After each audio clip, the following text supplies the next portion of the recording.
The story begins on a desolate battlefield beneath a storm-filled sky, where fallen warriors lie scattered across the ground. A battle-worn sword rests on the body of an enemy it has just struck down. Nearby, the leader of the Sun and Moon cult sits on an improvised throne, smiling as a dark aura surrounds him. He finds the Sword Emperor's struggle amusing.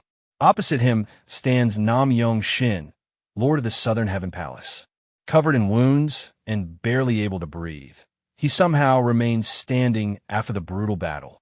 Unable to understand the villain's amusement, he recalls the day his followers warned him that the dark cult had invaded Anoi province. Back then, he taught them that a true hero's sword exists to bear responsibility without compromise. He challenged them to decide whether they carried the sword of a hero or the fear of an ordinary man. Every disciple declared their loyalty and vowed to follow him without hesitation. Returning to the present, Nam Yeongsin looks at the bodies of his fallen disciples and realizes they lived exactly as he taught them. Tightening his grip on his sword, he accepts that it is now his turn to honor their sacrifice. His disciples never retreated and fulfilled their duty as martial artists, so he prepares for one final clash. The cult leader calmly displays his overwhelming power while speaking about justice and honor, but Nam Yeongsin refuses to let such words come from someone responsible for this massacre. The villain only smiles wider, mocking him while pointing out that he can barely hold his sword. Ignoring the taunts, Nam Yeongsin gathers every remaining ounce of strength and raises his great sword once more. Surrounded by a dark aura, the cult leader questions whether he can bear the consequences of his choice. Nam Yeongsin answers through his resolve, believing a swordsman's blade is an extension of his own hand and that nothing can make him let go. A third eye suddenly opens on the villain's forehead before he questions whether the heavens can remain unchanged forever. Without hesitation, Nam Yeongsin charges forward. His sword erupts with brilliant light and releases a devastating energy slash that strikes the cult leader directly. As the dust settles, the enemy is left kneeling on the ground. Believing the battle is finally over, Nam Yeongsin watches silently until a mysterious voice echoes across the battlefield. The villain's body begins rebuilding itself within a dark aura as his face reconstructs completely, revealing that the black sun and the red moon can never be separated. Moments later, an enormous purple explosion engulfs the battlefield, swallowing everything in a blinding flash. When the light disappears, Nam Yeongsin is left kneeling with his sword planted in the ground to support himself. Realizing the battle ended in mutual destruction, he watches the bodies of his companions fade into black smoke rising toward the sky. He struggles to stand, but his exhausted body collapses once again. The title of Sword Emperor now feels meaningless because he could not save even a single disciple. Filled with regret, he silently apologizes to those who sacrificed everything for him. As despair consumes him, a brilliant light appears overhead. While staring at it, he remembers the sky he and his disciples swore to protect, the symbol of justice itself. Though the sky remains endlessly blue, he wonders how someone who failed could ever reach it again. His strength fades as violent coughing overtakes him. His final thoughts are consumed by regret, believing everything might have been different if he had been stronger. Lowering his head, he wonders if regret will be the final thing left upon his blade. Suddenly, someone calls out to him. He opens his eyes in a completely different place before a man immediately kicks him across the face. Still dazed, he cannot understand where he is or what is happening. The bearded man continues insulting and beating him, treating him as nothing more than a useless orphan whose broken meridians have been given a name and a place to live. While shielding himself from the blows, Nam Yeongsin remembers falling in battle. Every detail of his fight against the cult leader remains clear, confirming that he is still the Sword Emperor. He wonders whether his final wish somehow defied the heavens. Before he can understand the situation, another kick comes toward him. This time, he catches the man's foot effortlessly. Both of them are stunned. The attacker cannot believe the same boy who cried in pain the previous day has suddenly stopped his attack with overwhelming strength. Holding the man's leg firmly, Nam Yeongsin raises his head. His eyes glow red, and the sharp expression on his face makes it clear that the weak boy is gone. Overcome with fear, the bearded man loses his balance, falls to the ground, and drops the wooden stick in his hand. Nam Yeongsin slowly walks toward him before swiftly taking the wooden stick away without giving him any chance to react. Looking down at the terrified man, he silently judges someone who dares to call himself a martial arts master after treating a helpless child this way. The swordsman declares that harming a defenseless child is a crime, and that someone like this man has no right to wield a sword. The attacker remembers how others once mocked and humiliated him for being weak, but his anger only grows. Refusing to accept his humiliation, he convinces himself that the boy is still nothing more than an orphan with broken meridians. In a blind rage, he grabs the boy's clothes, trying to snatch the wooden stick back. Using the sword techniques from his previous life, Nam Yeongsin effortlessly swings the wooden weapon.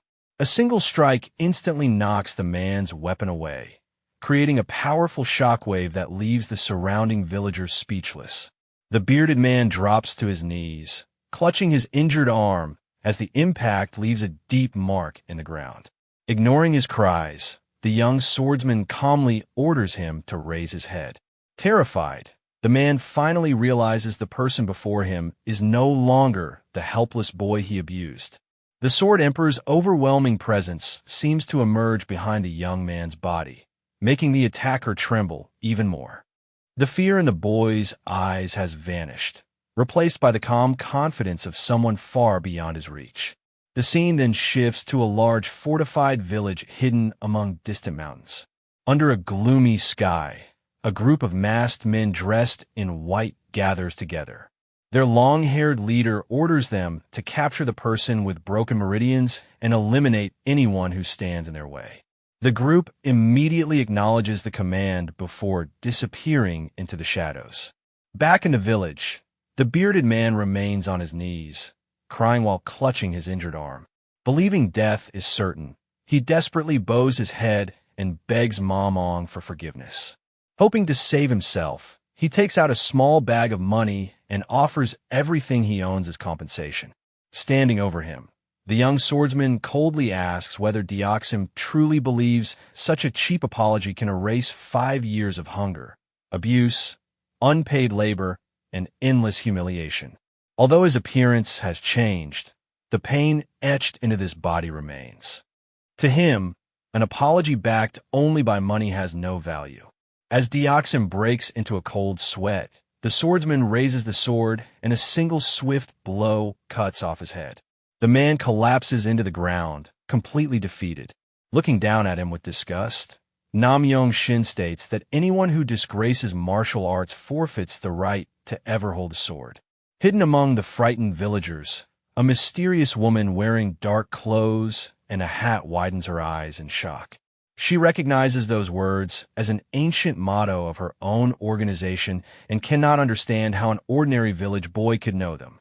Leaving the defeated man behind, Nam Yeongsin calmly walks away and looks toward the clear blue sky.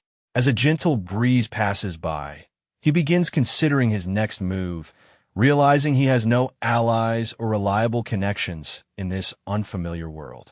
His thoughts are suddenly interrupted by a desperate scream. A terrified villager runs down a nearby slope, begging for help while fleeing for his life. Before he can escape, a white-clad assassin strikes him from behind. The villagers panic, warning everyone that demonic humans have arrived as they scatter in every direction. The masked attackers radiate a sinister purple aura, and the emblem on their uniforms, a black sun over a red moon, immediately catches Nam Yeongsin's attention. He instantly recognizes it as the symbol of the sun and moon cult. Their sinister aura confirms they belong to the same organization he sacrificed everything to destroy. Unable to understand how the cult still exists, he watches the invaders slaughter innocent villagers while ordering the entire area sealed. When they begin searching for someone with broken meridians, he realizes he is their target. Gripping his sword, Nam Yeongsin refuses to ignore the same cruelty he witnessed in his previous life. Standing by while innocent people suffer is not an option. Believing the world would be better without such monsters, he walks toward them as everyone else flees. A frightened villager grabs his arm and urges him to run, but Nam Yeongsin calmly breaks free. To him, carrying a weapon comes with responsibility, and anyone who wields a blade must understand that duty. The villagers watch in stunned silence as he walks alone toward the enemy. The masked assassins immediately charge together. Nam Yeongsin knows his current body is weak, lacking internal energy and burdened by damaged meridians. Even so, he trusts the sword techniques he mastered in his previous life. Holding the sword, he channels his mastery until it shines like a real blade. Hidden nearby, the mysterious woman continues observing the battle, unable to understand how an untrained boy possesses such flawless swordsmanship. Closing his eyes, Nam Yeongsin raises the sword and gathers an immense golden aura around it. Watching from the shadows, even the hidden observer is astonished as the overwhelming focus of his sword intent reaches far beyond her own perception. Opening his left eye, the young swordsman sharpens his focus as enemies surround him from every direction. He immediately senses 3 masked assassins approaching from the left and 4 more rushing in from the right.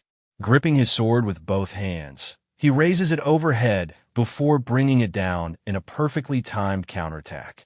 Whispering the name of his heavenly strike, he stomps the ground to generate momentum, releasing a powerful vertical slash that cuts through the battlefield. One ninja is struck directly and collapses instantly. Enraged by their companion's defeat, the remaining cult members charge together with glowing blades. Nam Yeongsin effortlessly blocks and evades every attack, moving so quickly that his body becomes a blur. Without breaking his rhythm, he transitions into the second phase of his technique. A massive horizontal slash sweeps through the group, sending multiple enemies flying. One assassin desperately launches another attack, but the wooden sword intercepts it with ease. Maintaining flawless focus, Nam Yeongsin completes the final movement of his technique and thrusts forward, piercing the masked enemy with a burst of white energy. His gaze immediately shifts to another target. Before the next attacker can react, his defenses are broken, and he collapses with a painful cry. Badly wounded, another cultist drops to his knees and realizes the overwhelming difference in their abilities, calling the young swordsman a monster. Nam Yeongsin remains expressionless. Moments later, the defeated assassin falls face first into the dirt, joining the rest of the cult members already scattered across the battlefield. Watching from the shadows, the mysterious woman is stunned. She recognizes that he defeated them using only a basic-level sword technique, revealing extraordinary talent. Suddenly, Nam Yeongsin senses another presence and looks toward the rooftops, where 5 more masked assassins stand watching the village. Confused by the defeat of their comrades, they realize ordinary villagers could never have accomplished such a feat as Nam Yeongsin steps forward to finish them. Intense pain suddenly surges through his body. His left eye twitches violently, and he drops to one knee, planting the wooden sword into the ground to keep himself from collapsing. Covered in sweat, he remembers that this body still suffers from broken meridians. At the worst possible moment, the condition flares up, leaving him barely able to endure the pain. Recognizing their target, the assassins confirm he is the person with broken meridians. Their leader orders everyone to capture him alive. The white-clad assassins leap from the rooftops toward the defenseless boy. Just before they reach him, brilliant blue lightning tears across the sky, striking the attackers and forcing them back. Looking up, Nam Yeongsin sees the mysterious dark-haired woman standing on a rooftop with her sword drawn as blue lightning surrounds her. The enemy commander immediately recognizes her as the Lady of the Dark Clouds and realizes their mission has been exposed. Without hesitation, She launches herself forward, smashing her sword's hilt into one assassin's face before landing in the courtyard. The commander orders the remaining subordinates to delay her while the mission continues. They rush toward her together, attempting to surround her. Remaining perfectly calm, she draws her sword, releasing a brilliant blue light that illuminates the battlefield. Like a bolt of lightning, she flashes through the group, cutting down every attacker before landing gracefully atop a rooftop. Using the roof tiles for momentum, she creates a powerful gust that shatters the tiles beneath her feet. The commander realizes too late that he is completely outmatched as his subordinates collapse behind her. Watching closely, Nam Yeongsin immediately recognizes the Infinite Steps footwork.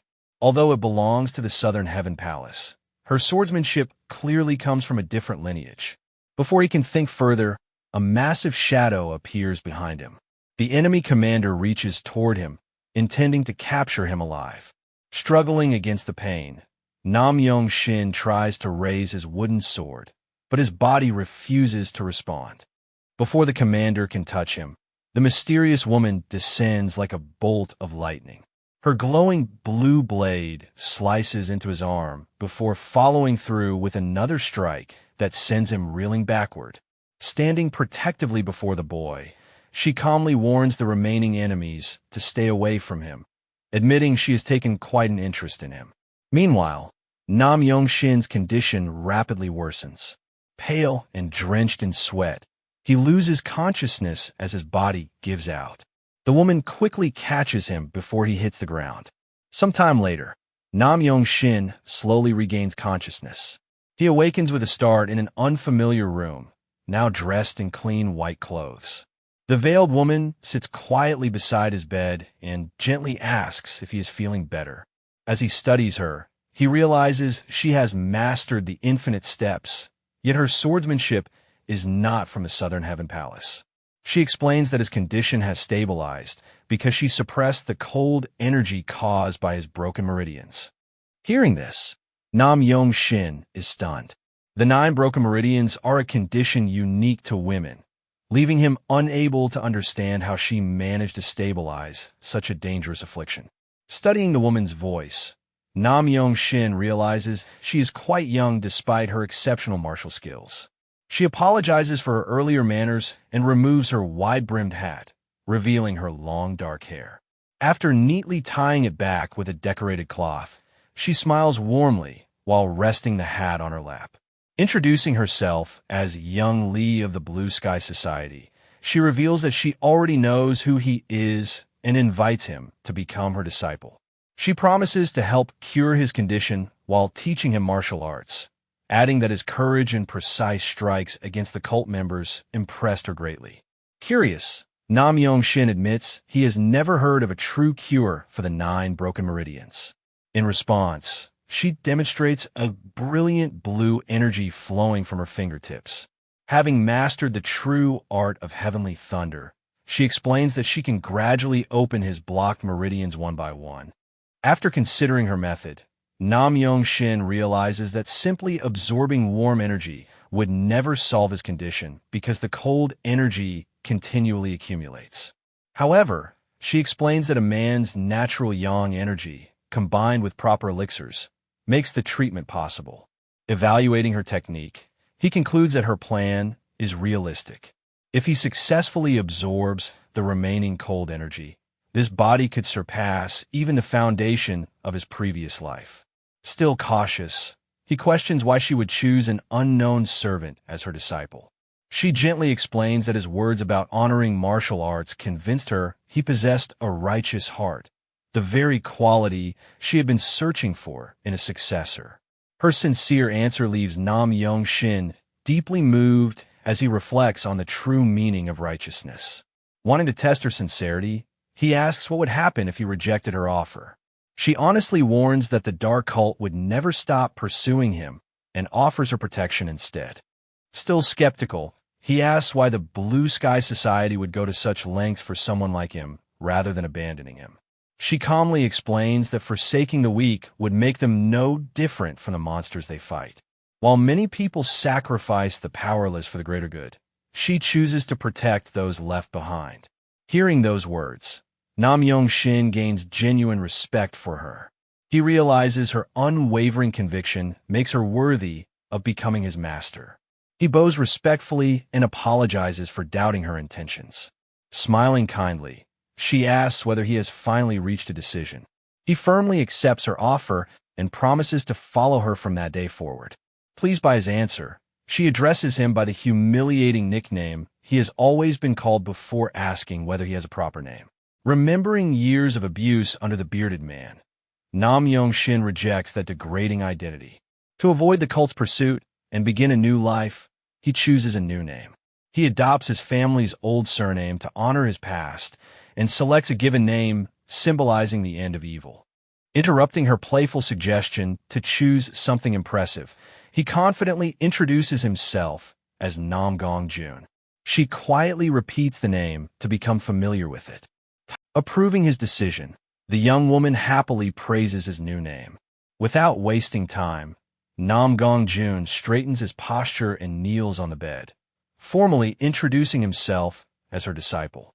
Bowing until his forehead touches the mattress, he expresses his respect and gratitude for accepting him.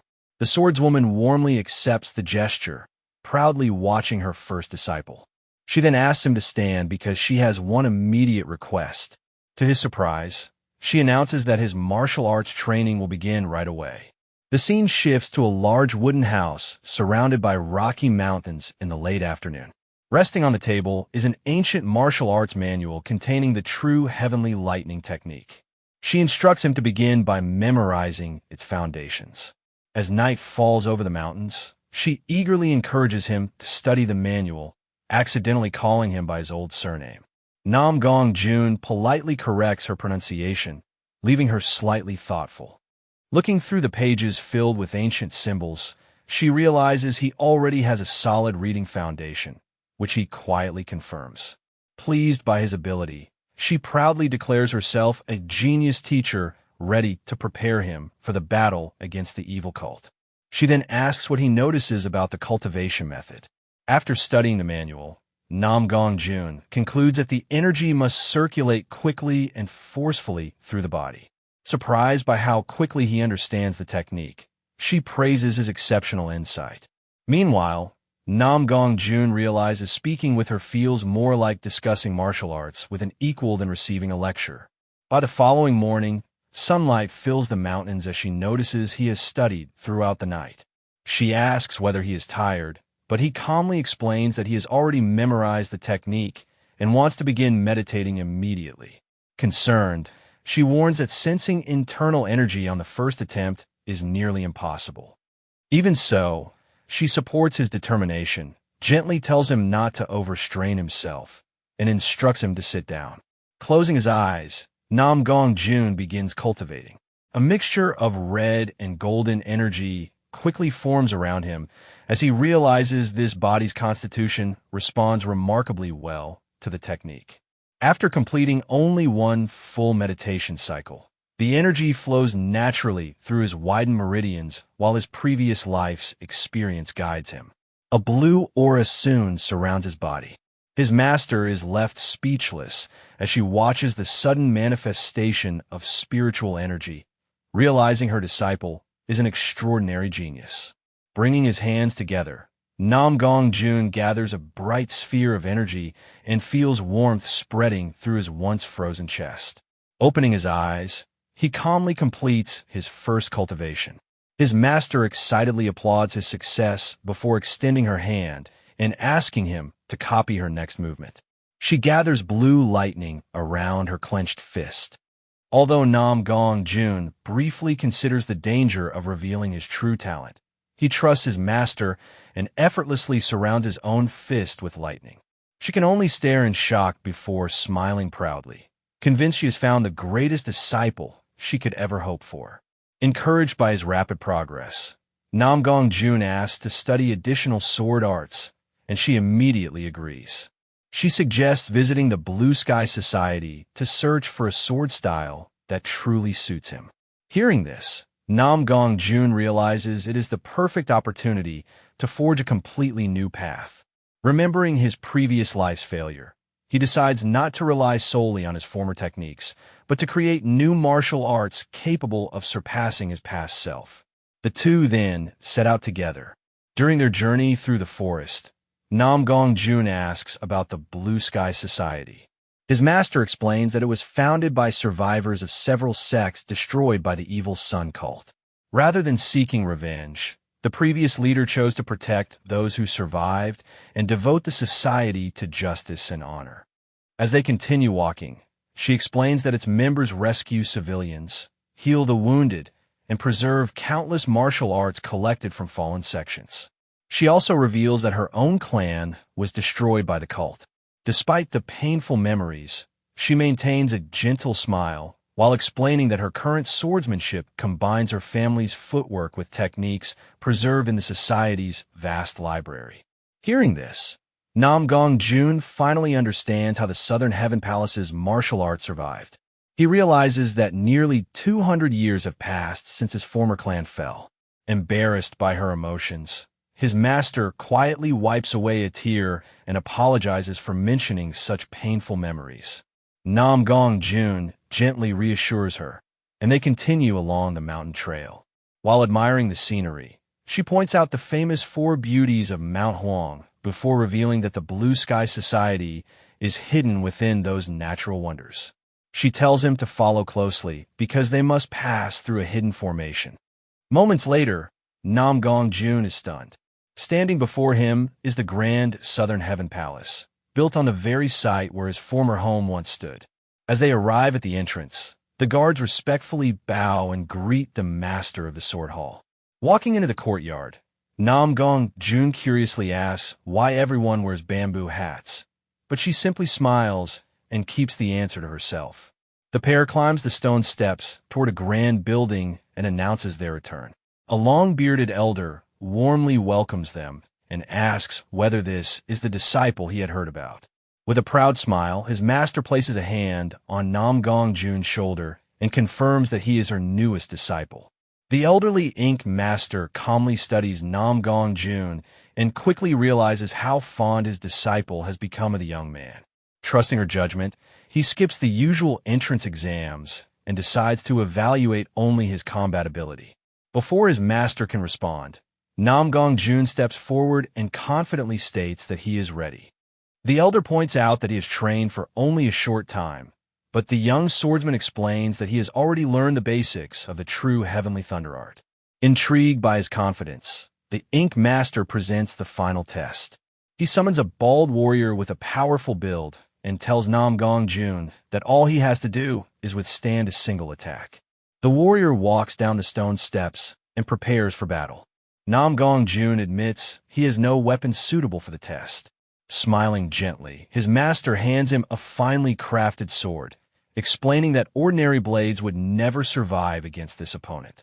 Receiving the sword with both hands, he thanked her before drawing it from the scabbard.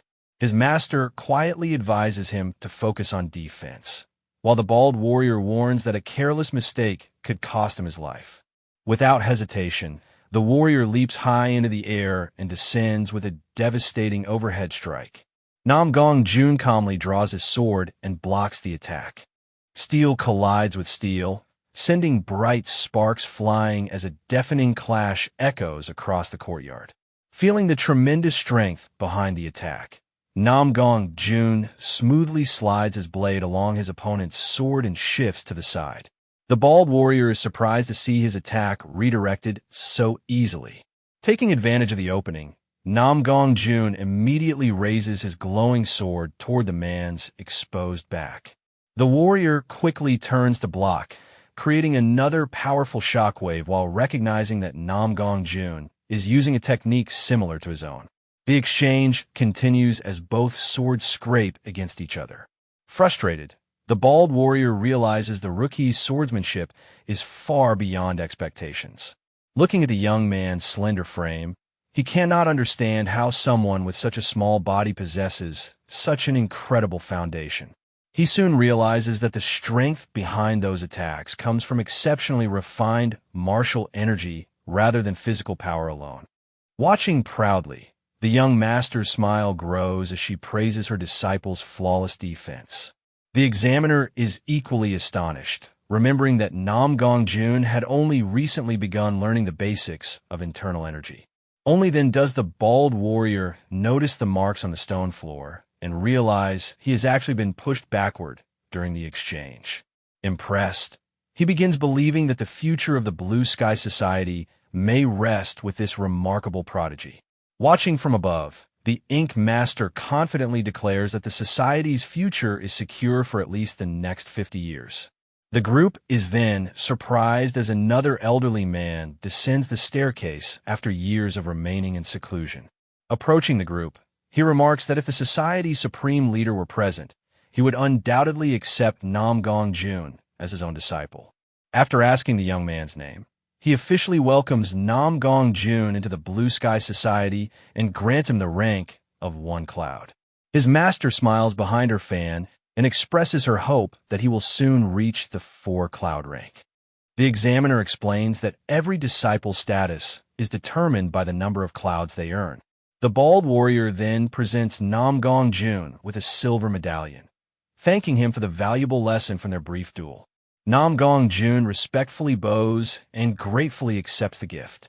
Excited by the successful examination, his master asks whether her disciple may now enter the grand arsenal.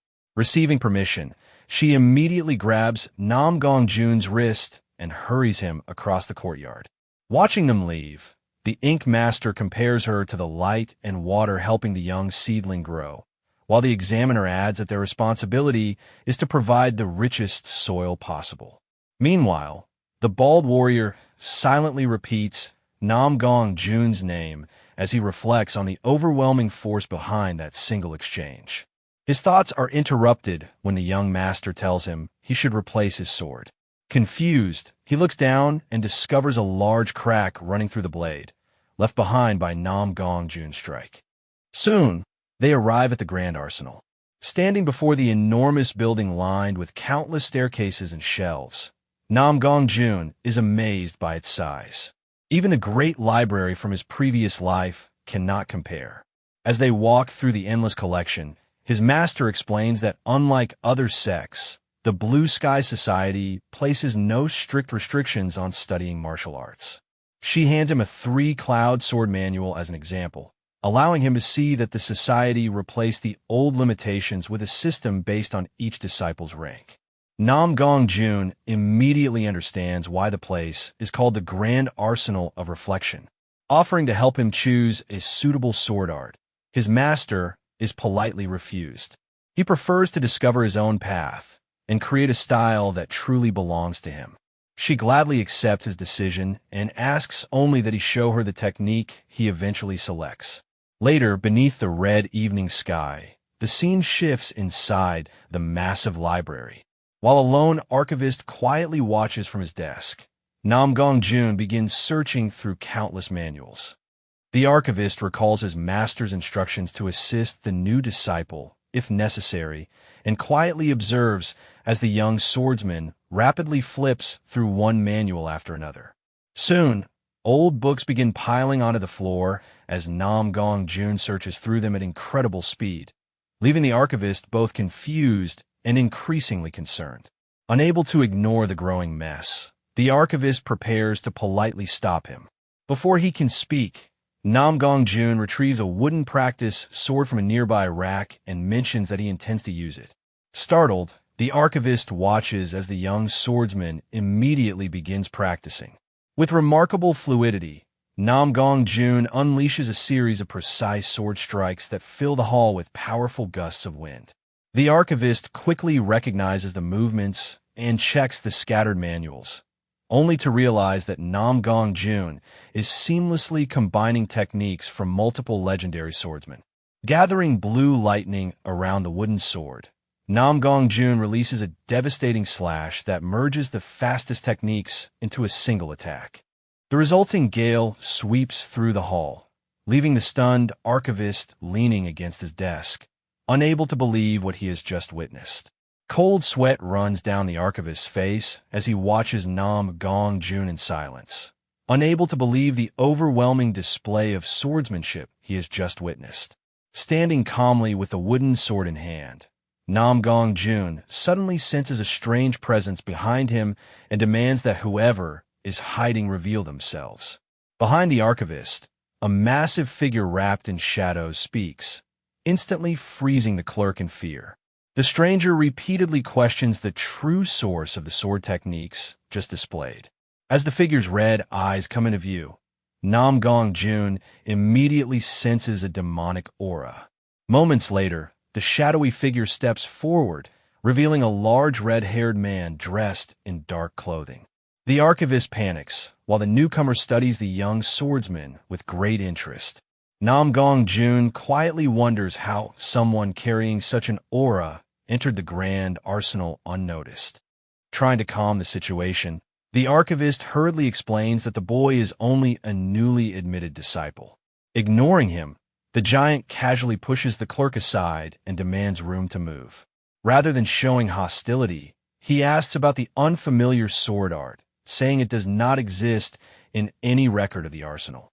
Namgung Jun calmly explains that he created the technique himself. Stepping over the scattered manuals, the red-haired warrior accepts the answer. Excited, he draws his sword and proposes a duel, promising a valuable reward if Namgung Jun demonstrates the complete technique. The terrified archivist reminds him that the boy has barely begun training, but the veteran dismisses the concern and tells him to watch quietly. Accepting the challenge, Namgung Jun requests a valuable elixir as his reward. The red-haired warrior gladly agrees before declaring that he will not use his internal energy. Namgung Jun calmly replies that he is free to use it if necessary. The bold response makes the veteran burst into laughter. Without another word, Namgung Jun charges forward like a bolt of lightning, unleashing the first form of his newly created technique. The veteran blocks the strike and admits its surprising power before forcing Namgung Jun backward with overwhelming physical strength. Sliding across the floor, Namgung Jun narrowly avoids the heavy counterattack and quickly regains his footing. Raising the wooden sword once again, he gathers energy around the blade before flowing into another technique inspired by the ancient martial arts preserved within the mountains. Leaping into the air, he unleashes 3 brilliant blue slashes at once. The veteran blocks each strike while recognizing the similarities among the combined techniques. Rather than being frustrated, he grins, impressed that the young swordsman is already blending different sword styles into one. After the exchange, Namgung Jun retreats briefly, taking deep breaths as his combat instincts continue returning. At the same time, he realizes his weakened body cannot sustain a prolonged fight. Determined to end the duel quickly, he launches a relentless barrage of rapid strikes before widening his stance and releasing the 12th form, sending a torrent of lightning toward his opponent. The veteran raises his massive sword and deflects the attack with brute strength, smiling as the battle grows even more enjoyable. Knowing he has only one chance left, Namgung Jun gathers every remaining ounce of power into his wooden sword. Feeling the flow of energy throughout his exhausted body, he realizes he must become lightning itself. With complete confidence, he leaps high into the air and unleashes the 13th form. A single thunderbolt crashes downward, engulfing the library in a blinding explosion of light. As the dust settles, the veteran is revealed holding his sword with a slightly bruised hand. For the first time, he admits to himself that the attack from a mere recruit forced him to use internal energy to avoid serious damage.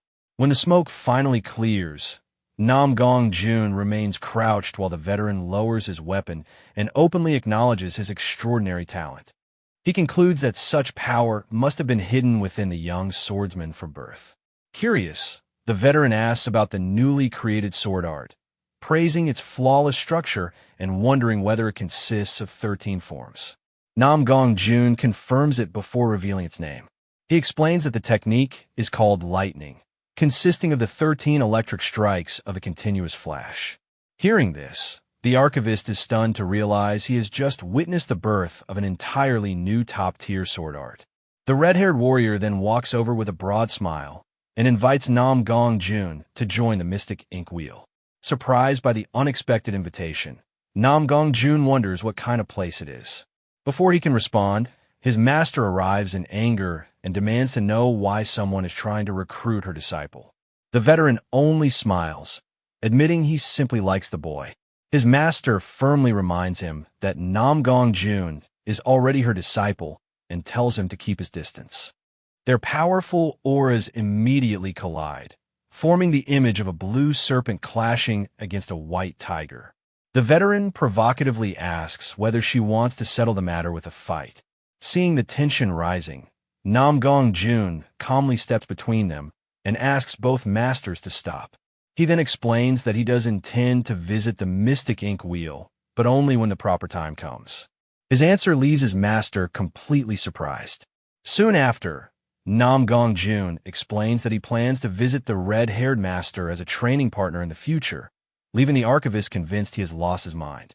The giant lowers his head in disbelief and asks him to repeat himself before bursting into loud laughter that echoes throughout the arsenal. Amused by the boy's confidence, the veteran accepts the proposal and tells him not to keep him waiting for too long. He then tosses over a small black box, which Namgung Jun catches effortlessly. Waving goodbye with a mischievous smile, the red-haired master disappears in an instant, leaving only a blurred afterimage behind. Annoyed, Namgung Jun's master complains about the man's troublesome personality. Looking at the black box, she immediately recognizes the rare elixir promised as the reward. The glowing pill inside is an excellent medicine for someone beginning cultivation. After storing it away, Namgung Jun asks why he was invited there instead of joining his assigned hall immediately. His master explains that every new disciple must first complete an adaptation period and compete against the other recruits. Only the top performers earn the right to choose their destination, so she cannot simply take him there herself. Confident in his abilities, Namgung Jun assures her he will win the upcoming tournament.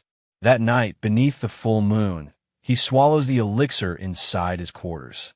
Almost immediately, intense pain spreads through his body.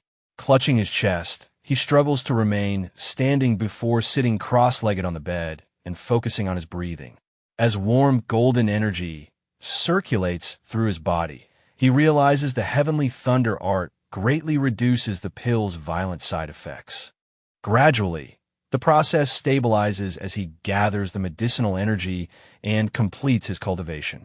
Completely exhausted, he falls onto the bed, realizing a single mistake could have cost him his life. Deciding his body still needs improvement, he plans to focus on physical training the following day. The next morning, the training grounds are already filled with disciples. Namgung Jun repeatedly strikes a wooden log with a practice sword while strengthening his body. Watching from above, an elder praises the class for its dedication as several instructors observe the students. Among them, a talented red-haired girl receives praise for having the potential to challenge the higher ranks, although another instructor believes she still falls short of the region's greatest prodigies. Their attention soon shifts to Namgung Jun, who is focusing entirely on building his physical strength instead of practicing sword techniques. While lifting a heavy barrel, he attracts mixed opinions. One instructor doubts he can succeed, while another jokes that he should have mastered the basics before coming here. The elder quietly ends the discussion, reminding everyone that true ability is revealed only through battle. He then orders the instructors to prepare a martial arts tournament to evaluate all the new disciples. 3 days later, thick fog covers the main arena as the practical combat examination begins. The new disciples fill the stands, eagerly discussing which recruits will prove themselves, while the senior examiners take their seats above the arena. Standing at the center with a scroll, the organizer calls for silence. A large gong signals the official start of the tournament. The first match pits Namgung Jun against the talented red-haired girl. She confidently warns that she will not hold back, while Namgung Jun calmly tells her to attack first. Even after repeating himself, he remains perfectly still. Feeling insulted, the girl charges forward and swings her sword with full force. Namgung Jun calmly follows the attack with his eyes before effortlessly deflecting it. Her sword is launched high into the air in a single exchange. The overwhelming difference leaves her frozen in disbelief as her weapon flies across the arena. The judge immediately declares Namgung Jun the winner, causing an uproar among the spectators. The recruits cannot believe the famous prodigy has been defeated with a single strike. Watching from the stands, the red-haired master praises Namgung Jun's refined swordsmanship while his own master smiles proudly. Still unable to accept the outcome, the defeated girl remains motionless as Namgung Jun quietly leaves the arena. The tournament continues as the next participant is called. A refined, gray-haired disciple named Chang enters the arena, already recognized as one of the region's greatest young talents. His opponent is confused when Chang leaves his weapon sheathed. Before the match truly begins, Chang strikes his opponent's sword with overwhelming force, sending him flying with a single blow. Another effortless victory shocks everyone watching. Even the masters acknowledge Chang's extraordinary strength as the head examiner officially announces his victory. Standing nearby with his arms crossed, Namgung Jun notices Chang staring directly at him. Rather than feeling intimidated, he smiles slightly, finding the rivalry interesting and quietly deciding that he has no intention of losing this tournament. Hours later, the students gather around the tournament bracket as the organizers record the standout competitors. Namgung Jun's name is added among the top participants, surprising many disciples who have never heard of him before. As the instructors discuss the mysterious newcomer, his master quietly watches from nearby, struggling to hide her proud smile while listening to the other masters wonder where such a talented disciple came from. Returning to her quarters, Namgung Jun's master looks forward to the tournament's final round, eager to see how far her disciple will go. Soon, the final day arrives as the massive arena fills with spectators. Across the arena, the gray-haired prodigy quietly reflects on Namgung Jun before their match begins. Meanwhile, Namgung Jun waits calmly in the arena while the audience comments on his unusually thin physique. Despite his appearance, everyone acknowledges the frightening talent he displayed in the previous rounds, especially how he defeated the famous red-haired girl with a single strike. His final opponent tightens his fists, determined not to lose, while remembering the sacrifices of his family and resolving to win for their sake. The judge stomps the ground to gain both fighters' attention before introducing himself as the master of the Iron Tower and the referee for the championship match. Both competitors prepare themselves as the signal is given and the duel begins. Drawing his massive sword, the gray-haired swordsman recalls the rumors that Namgung Jun specializes in heavy blades. Hoping to prevent him from using one, he immediately launches a powerful opening attack. The enormous blade comes straight toward Namgung Jun, but he calmly steps aside and lets the strike crash into the arena floor. Surprised that his first attack failed, the gray-haired fighter quickly prepares another assault. Before he can move, he notices lightning gathering around Namgung Jun's weapon. Realizing his opponent has completely changed his fighting style, he braces himself. Like a bolt of lightning, Namgung Jun suddenly appears before him and delivers an incredibly fast slash. The collision creates a tremendous shockwave that blows dust across the arena, leaving the spectators speechless. As the dust settles, the gray-haired swordsman lowers his blade and quietly asks whether Namgung Jun once wielded a heavy sword. Namgung Jun calmly explains that every swordsman should always keep hidden techniques in reserve. Understanding that his opponent concealed his true abilities, the gray-haired fighter laughs softly despite his trembling hand. Accepting defeat, he respectfully salutes Namgung Jun. The young swordsman immediately returns the gesture, acknowledging it as a worthy match.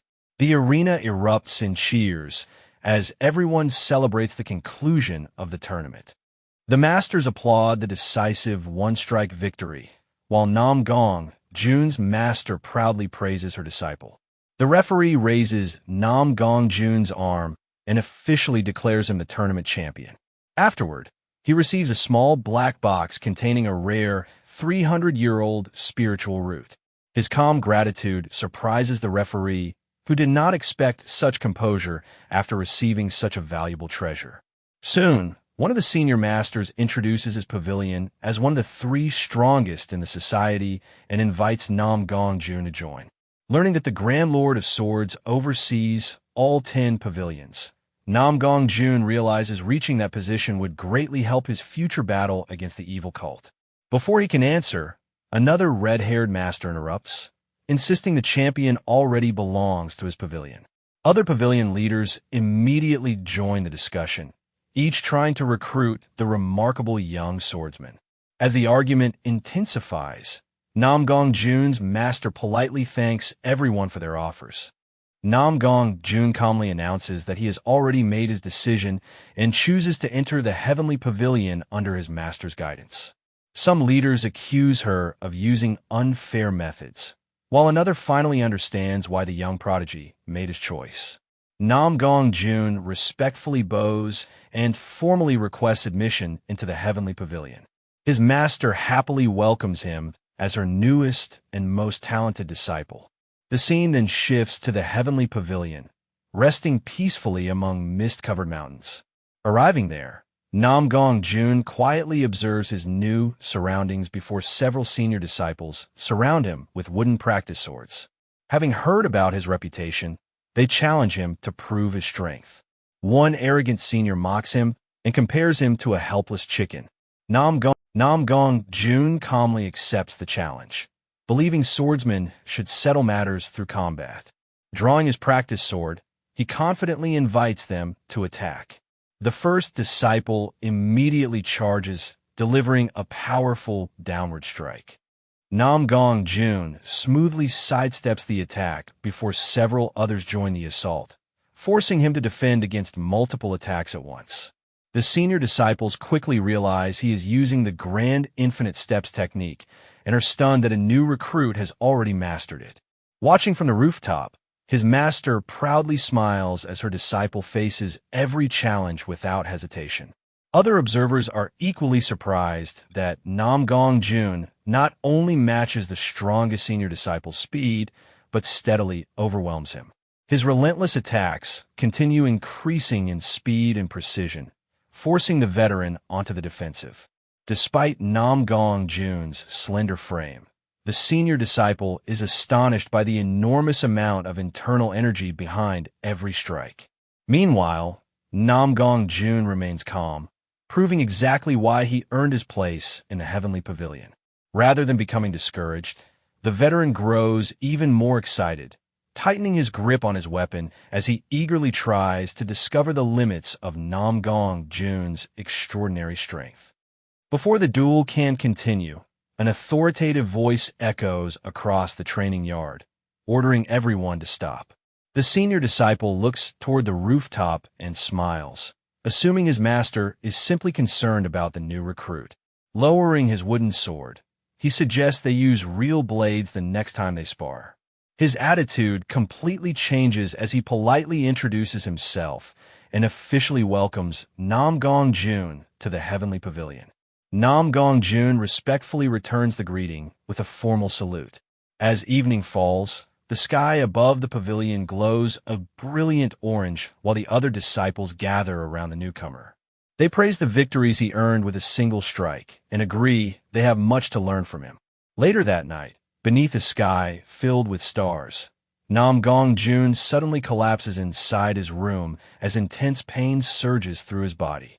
Cold sweat covers his face while the corrupted energy within his damaged meridians spreads rapidly. Enduring the agony, he circulates the heavenly thunder art in an attempt to stabilize himself. At that moment, the door bursts open. His master rushes inside and immediately places her hands on his back, releasing a warm, brilliant aura that quickly eases his suffering. Feeling the pain subside, Namgung Jun thanks her as she explains she sensed his unstable condition from afar. While recovering, he admits he must improve his heavenly thunder art as quickly as possible. She warns that the corrupted energy in his broken meridians will continue growing stronger over time. Namgung Jun then asks for her help in refining and absorbing the 300-year-old spiritual root. Surprised by the request, she pauses briefly before confidently accepting. Without hesitation, Namgung Jun bites into the rare root and swallows it, knowing it is not the finest treasure available, but more than sufficient to strengthen his internal energy. His master places both hands on his back as he prepares to guide the medicinal energy through his body. A brilliant golden light erupts throughout the room as the refinement begins. Watching the process, she is amazed by how perfectly he controls the energy, as though he were already an experienced master. The entire medicinal essence is absorbed without a trace, leaving blue lightning flickering through Namgung Jun's eyes and astonishing his master with his extraordinary aptitude.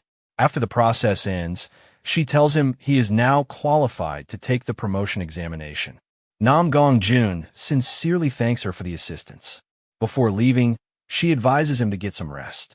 Walking through a peaceful bamboo forest the following morning, she reflects on her disciple's remarkable cultivation and breathing techniques.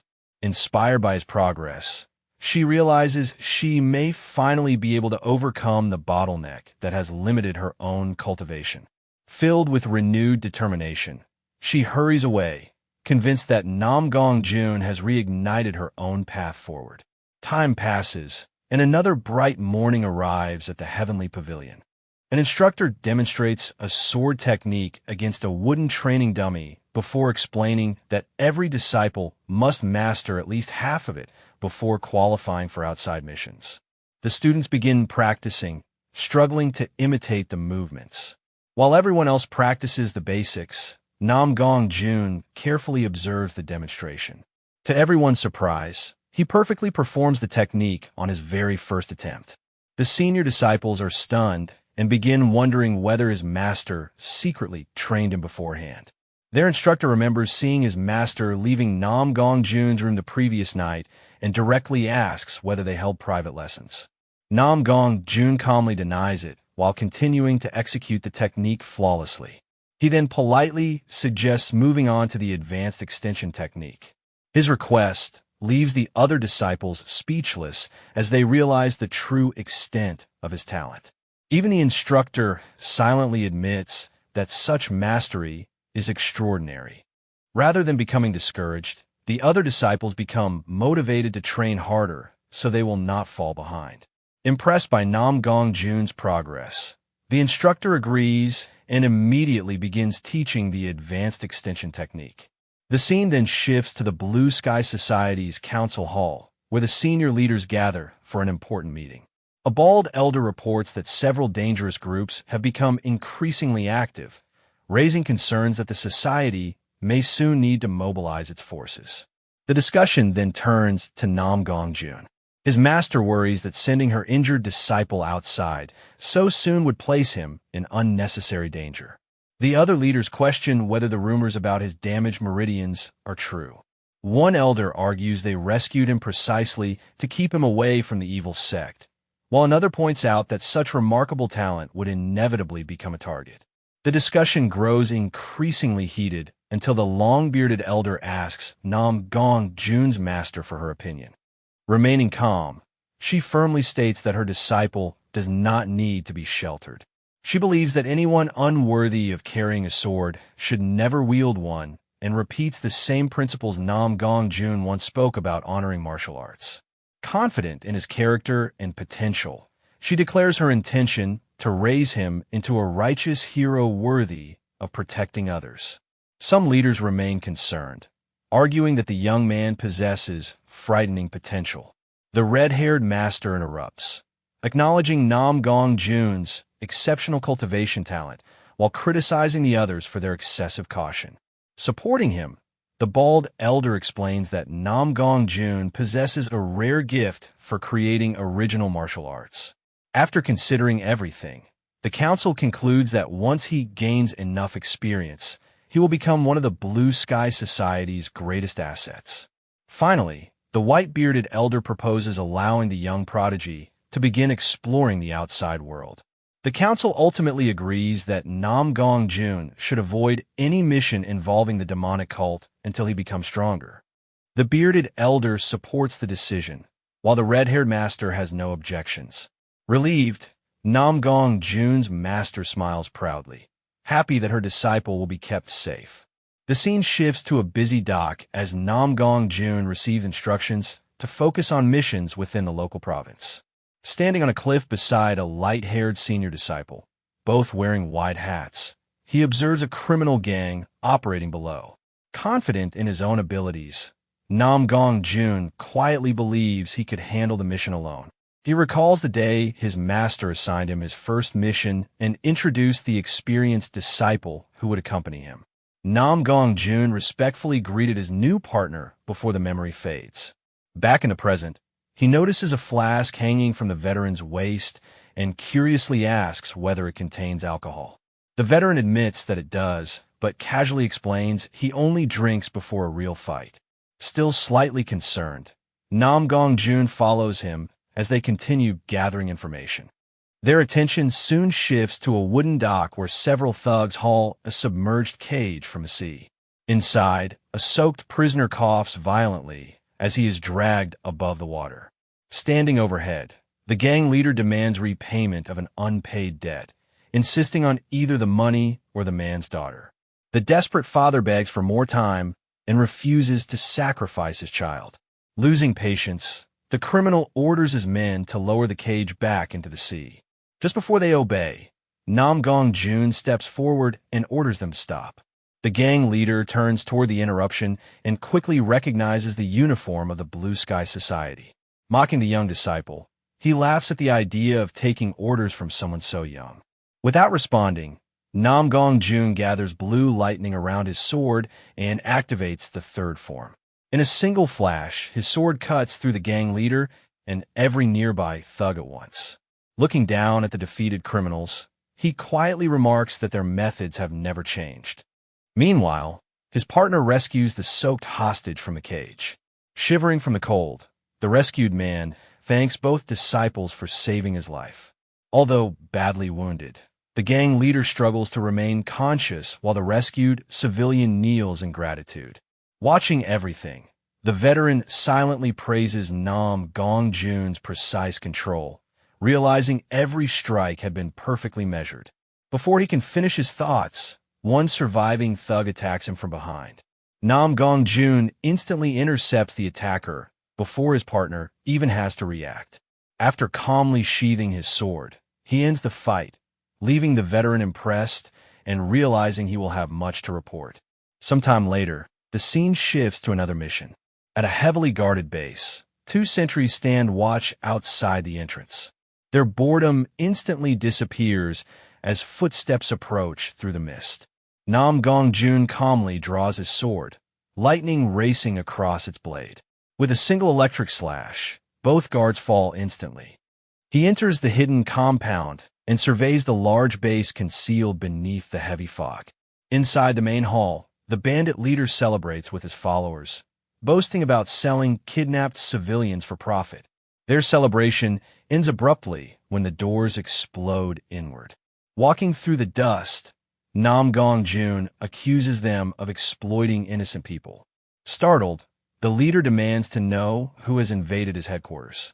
The criminals immediately recognize the Blue Sky Society uniform and panic.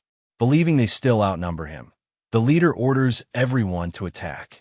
Namgung Jun calmly spins his sword before gathering blue lightning throughout the hall. Raising his blade, he unleashes a devastating strike that tears through the building and shatters the floor beneath them. The bandit leader mocks him while desperately defending himself with dark energy. The tremendous impact sends several criminals flying through the compound. As weapons scatter across the hall, Namgung Jun quietly criticizes their sloppy fighting stance. The remaining bandits rush him together. He effortlessly evades their attacks before knocking the entire group aside with a single defensive movement. 3 stronger criminals charge next, furious at his confidence. Sliding smoothly across the wooden floor, Namgung Jun slips past them before leaping into the air and bringing his sword crashing down. Landing on top of the crossed weapons beneath him, he twists his body and launches their swords away. One criminal immediately collapses, screaming in pain as his hands are crushed. The remaining bandits stare at the young swordsman in terror, calling him a monster before retreating. At that moment, an older and more powerful leader steps forward, declaring that he will personally deal with the intruder. Elsewhere inside the base, wooden debris flies through the air as Namgung Jun's partner defeats more criminals. Working efficiently, the veteran clears the prison area, defeating the guards protecting the captured civilians. The rescued families break into tears of relief, while the veteran jokingly laughs about the rookie already giving him orders. Hours earlier, Namgung Jun praised his partner's tracking ability, knowing those skills would be invaluable during the mission. He volunteered to act as bait while the veteran focused on rescuing the captives, insisting that saving innocent lives was the highest priority. Remembering how boldly the rookie entered the enemy base, the veteran admits he had worried about his reckless nature. Now, looking at the defeated criminals, he realizes Namgung Jun possesses not only exceptional skill, but also genuine integrity. After freeing the prisoners, the veteran gently reassures the frightened families that they are safe and leads them outside to fresh air. Meanwhile, in the main courtyard, two remaining bandits stare in horror as their leader is driven backward by Namgung Jun's relentless attacks. The gang leader is stunned that someone so young possesses such overwhelming internal energy. Looking at the boy, he almost imagines a monstrous presence standing behind him, convinced that only decades of training could produce such power. Growing desperate, he threatens to kill the remaining hostages unless Namgung Jun surrenders. Namgung Jun simply smiles, revealing that his partner has already rescued every captive. Realizing his leverage is gone, the criminal hurriedly asks for a chance to negotiate. Ignoring him, Namgung Jun leaps into the air and brings down a devastating slash that smashes the ground and sends the older man reeling. Sliding across the shattered floor, the wounded leader curses his opponent while struggling to regain his footing. Watching carefully, Namgung Jun realizes the man no longer has time to draw his weapon. Before the bandit can react, Namgung Jun gathers brilliant blue lightning into both hands. A massive explosion erupts across the courtyard, covering the ground with blazing flames and crackling lightning. The bandit barely withstands the attack and is shocked by the sheer force behind it. Recovering himself, he studies the young swordsman more closely and finally notices the low-ranking insignia on his robes. Frustrated, he complains that this attack has ruined the retirement plan he had arranged after serving his former leader. He bitterly remarks that his old boss died for nothing. His words make Namgung Jun realize someone even more powerful is operating behind this criminal organization. Pointing his sword at the old man, he demands the truth and orders him to postpone any thoughts of retirement until after answering his questions. Enraged, the bandit charges forward with dark flames engulfing his hands. Remaining calm, Namgung Jun activates the thunder palm technique, admitting it has become surprisingly useful. Their palms collide, creating a tremendous shockwave that forces both fighters backward. Looking down, the old man finds his hands burned and trembling from the lightning. Realizing Namgung Jun has cultivated rare young energy into flames, he grins before unleashing a giant flaming claw to steal the young swordsman's power. Caught off guard, Namgung Jun narrowly avoids the attack as it crushes the wooden floor beneath him. Quickly understanding the technique, he grabs the old man's sleeve and drives an explosive punch directly into his chest. The flames engulf the criminal, forcing him backward. Laughing wildly, the old man releases thick black smoke and reveals he is using the art of heavenly absorption.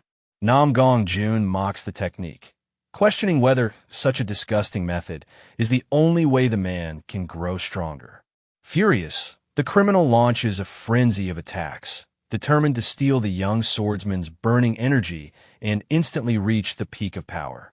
Namgung Jun calmly evades every strike before retreating onto the rooftop.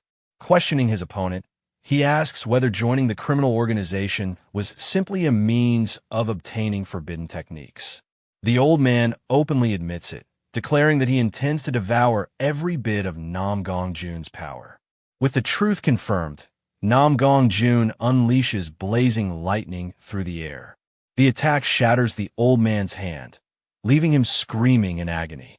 Taking advantage of the opening, Namgung Jun follows with a powerful front kick that sends the criminal crashing through the rooftop. The old man smashes into the ground below, creating a massive crater before lying completely helpless. Begging desperately for mercy, he receives none. Namgung Jun ends the battle with a final bolt of blue lightning. When the light fades, the criminal lies lifeless. While examining the body, Namgung Jun notices a small book falling from the man's clothing. As he picks it up, his partner arrives and is stunned by the destruction surrounding them. Learning that Namgung Jun defeated both the gang leader and the mysterious old man, the veteran cannot believe how much the young recruit accomplished during a single mission. Namgung Jun hands him the small book. After examining its worn pages, the veteran suspects it contains important records. Their discussion is interrupted when a frightened little boy tugs on Namgung Jun's clothes. The child tearfully explains that his sister has disappeared. A nearby woman reveals that the criminals took several children away before the rescue began. Clutching Namgung Jun's clothes, the boy begs him to save his sister and the other kidnapped children. Realizing the urgency, the two disciples discover that the mysterious book contains records of the children's sale. With their next objective finally revealed, they immediately decide to track down the missing children. The veteran suddenly stops Namgung Jun and orders him to withdraw, explaining that his mission ends there while he searches for reinforcements. Confused, Namgung Jun asks why. The veteran reveals that their superiors specifically ordered him to keep the rookie away from dangerous missions involving the demonic cult. Frustrated, Namgung Jun listens as his partner once again tells him to return to the Blue Sky Society. Clenching his fists, he thinks about the crimes committed by the demonic cult and realizes his superiors have been trying to keep him away from it from the very beginning. Ignoring the warning, he walks past the veteran and continues forward. Stopping briefly, Namgung Jun calmly declares that he is not an ordinary disciple. The veteran's expression hardens as he repeats that this is a direct order, not a suggestion. Even so, Namgung Jun refuses to abandon innocent victims simply because of regulations or danger. Looking directly at his partner, he questions how anyone can call it justice if they knowingly walk away from people who still need saving. His unwavering determination leaves the veteran silent. Realizing he cannot change the young swordsman's mind, the veteran finally agrees they will continue together. When Namgung Jun asks whether they can still catch the kidnappers, the veteran confidently assures him that his sword never loses its target. Without wasting another moment, the two race into the forest. Following the trail at incredible speed, the veteran repeatedly points out footprints hidden in the damp ground while instructing Namgung Jun what to watch for. Impressed by the flawless tracking, Namgung Jun realizes his partner never overlooks even the smallest clue. As the chase continues, he also understands why the veteran originally wanted him to return. Despite all his training, his stamina is still lacking, and he struggles to keep pace with the experienced tracker. Eventually, they stop at the edge of a ravine. Looking toward several wagons below, the veteran concludes the kidnappers intend to escape by river. Namgung Jun immediately suggests attacking before they reach the boats. The veteran agrees, but notices the rookie is exhausted. Realizing his partner has deliberately slowed down to match his pace, Namgung Jun asks him to buy a little time while he catches his breath. The veteran accepts without hesitation, telling him to conserve his strength for the coming battle. He then leaps from the tree branch and disappears into the forest. Left alone, Namgung Jun quietly vows to master a body-strengthening technique as soon as possible. Meanwhile, the kidnappers escort the captured children while complaining about the exhausting journey. Watching from the treetops, the veteran counts roughly 10 guards protecting the wagons. Drawing several throwing blades, He prepares to delay them until Namgung Jun arrives. His surprise attack immediately takes down one guard. The remaining bandits quickly draw their weapons as the veteran follows with a barrage of flying blades. Another guard is struck while the others barely manage to block the projectiles. Confused, one bandit wonders why the mysterious attacker refuses to approach. Their leader quickly understands the situation and orders everyone to focus on escaping with the hostages while maintaining a defensive formation. Watching the criminals retreat, the veteran realizes they are trying to stall until they reach the river. With no other choice, he partially draws his sword and charges. Like a bolt of lightning, he crashes into the lead wagon, bringing one of the horses down and overturning the carriage. As the broken wagon collapses, frightened voices call for help from inside. Looking through the shattered wood, the veteran discovers several bound children crying for rescue. Furious at the sight, he prepares to free them. Before he can act, the roof of the wagon explodes apart. A dark-clad enemy drops from above with a crushing stomp. The veteran narrowly dodges before another powerful spinning kick tears through the air. Sliding backward across the dirt, he uses his sheathed sword to absorb the impact and realizes he would have died without that timely dodge. The attacker lands lightly and slowly approaches with a mocking smile, claiming the veteran is trembling in fear. Ignoring the taunt, the veteran calmly takes out his flask and drinks.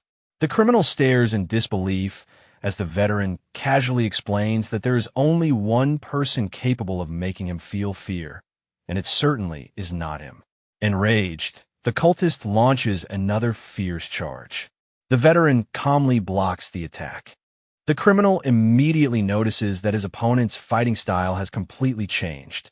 A cold look appears beneath the veteran's hat as he assumes a far more dangerous stance. Their weapons collide, releasing a massive shockwave that tears through the surrounding forest. The explosion marks the beginning of a fast and violent duel. The cultist unleashes an endless barrage of acrobatic kicks, while the veteran focuses entirely on defense. Using the sheath of his sword, he calmly blocks every strike. The bandit increases the pressure even further before leaping into the air and driving another crushing kick directly into the veteran's guard. Driven backward by the sheer force of the clash, the veteran immediately realizes the enemy's overwhelming strength and begins estimating his rank. According to the society's intelligence, members of this hidden sect specialize in sinister techniques fueled by dark energy, and only elite officers ever master them completely. The battle accelerates until both fighters become little more than blurs, their attacks leaving only streaks across the battlefield. Growing irritated by his opponent's evasiveness, the cultist mocks the veteran as a coward while launching another flying kick. The veteran concludes that defeating an officer of this level would require at least the strength of a three-cloud disciple. As he is forced back, he realizes it would be disastrous if this enemy ever encountered Namgung Jun. During one exchange, the cultist briefly loses his balance after meeting the veteran's solid defense. Seeing an opening, the veteran immediately swings his sword with everything he has. The strike is effortlessly stopped by the cultist's bare arm. Realizing his mistake, the veteran regrets committing to the attack. The cultist grins before driving a devastating punch into the veteran's chest. The veteran instantly realizes his previous attack had merely baited him into lowering his guard. The impact tears through his defenses and sends him flying across the battlefield before he crashes heavily into the ground. Dragging through the dirt, he coughs violently as dust fills the air. Despite the pain, he hears the frightened children begging him not to lose. Forcing himself back to his feet, he mocks the cultist, asking whether that was truly the extent of his strength. The enemy angrily curses the Blue Sky Society and promises not to grant him a peaceful death. Gripping his sword once more, the veteran quietly wonders whether there is anywhere left to retreat. Before the battle resumes, the cultist suddenly senses something approaching from behind. He turns just in time to see the unconscious body of one of his own men hurled onto the road before him. Annoyed by the blatant provocation, he demands to know who is responsible. Moments later, Namgung Jun arrives and immediately checks on his injured partner. Remaining calm, he politely asks for permission to take over the fight. The veteran closes his eyes in relief and gladly entrusts the battle to him, reminding the enemy that the young swordsman is far from an ordinary rookie. The cultist laughs mockingly, questioning whether this child is supposed to be reinforcements. Studying Namgung Jun more carefully, he realizes the boy cannot be much older than 20. Then a powerful aura begins gathering around Namgung Jun. The sudden pressure makes even the seasoned cultist hesitate. Although shaken, he dismisses it as a bluff and charges forward. Leaping high into the air, he delivers a crushing downward kick while mocking the young swordsman. Namgung Jun calmly catches the attack with a single arm, acknowledging that his current physical strength still falls short of his opponent's. Drawing his glowing sword, he reflects on how beginners learn to circulate internal energy through the body, while true masters project that power beyond themselves. Blue lightning envelopes the blade as he fully applies the technique. The overwhelming aura forces the cultist backward. For the first time, the older man regrets underestimating such a low-ranked disciple. Demanding to know the limits of Namgung Jun's strength, he prepares another attack. Namgung Jun calmly steps forward, lightning crackling beneath his feet as sparks spread through the forest. The cultist freezes in disbelief. Like a bolt of lightning, Namgung Jun vanishes and instantly closes the distance. Understanding that every weapon and every strike follows the same principles, he unleashes a flawless series of sword techniques that steadily force the cultist backward.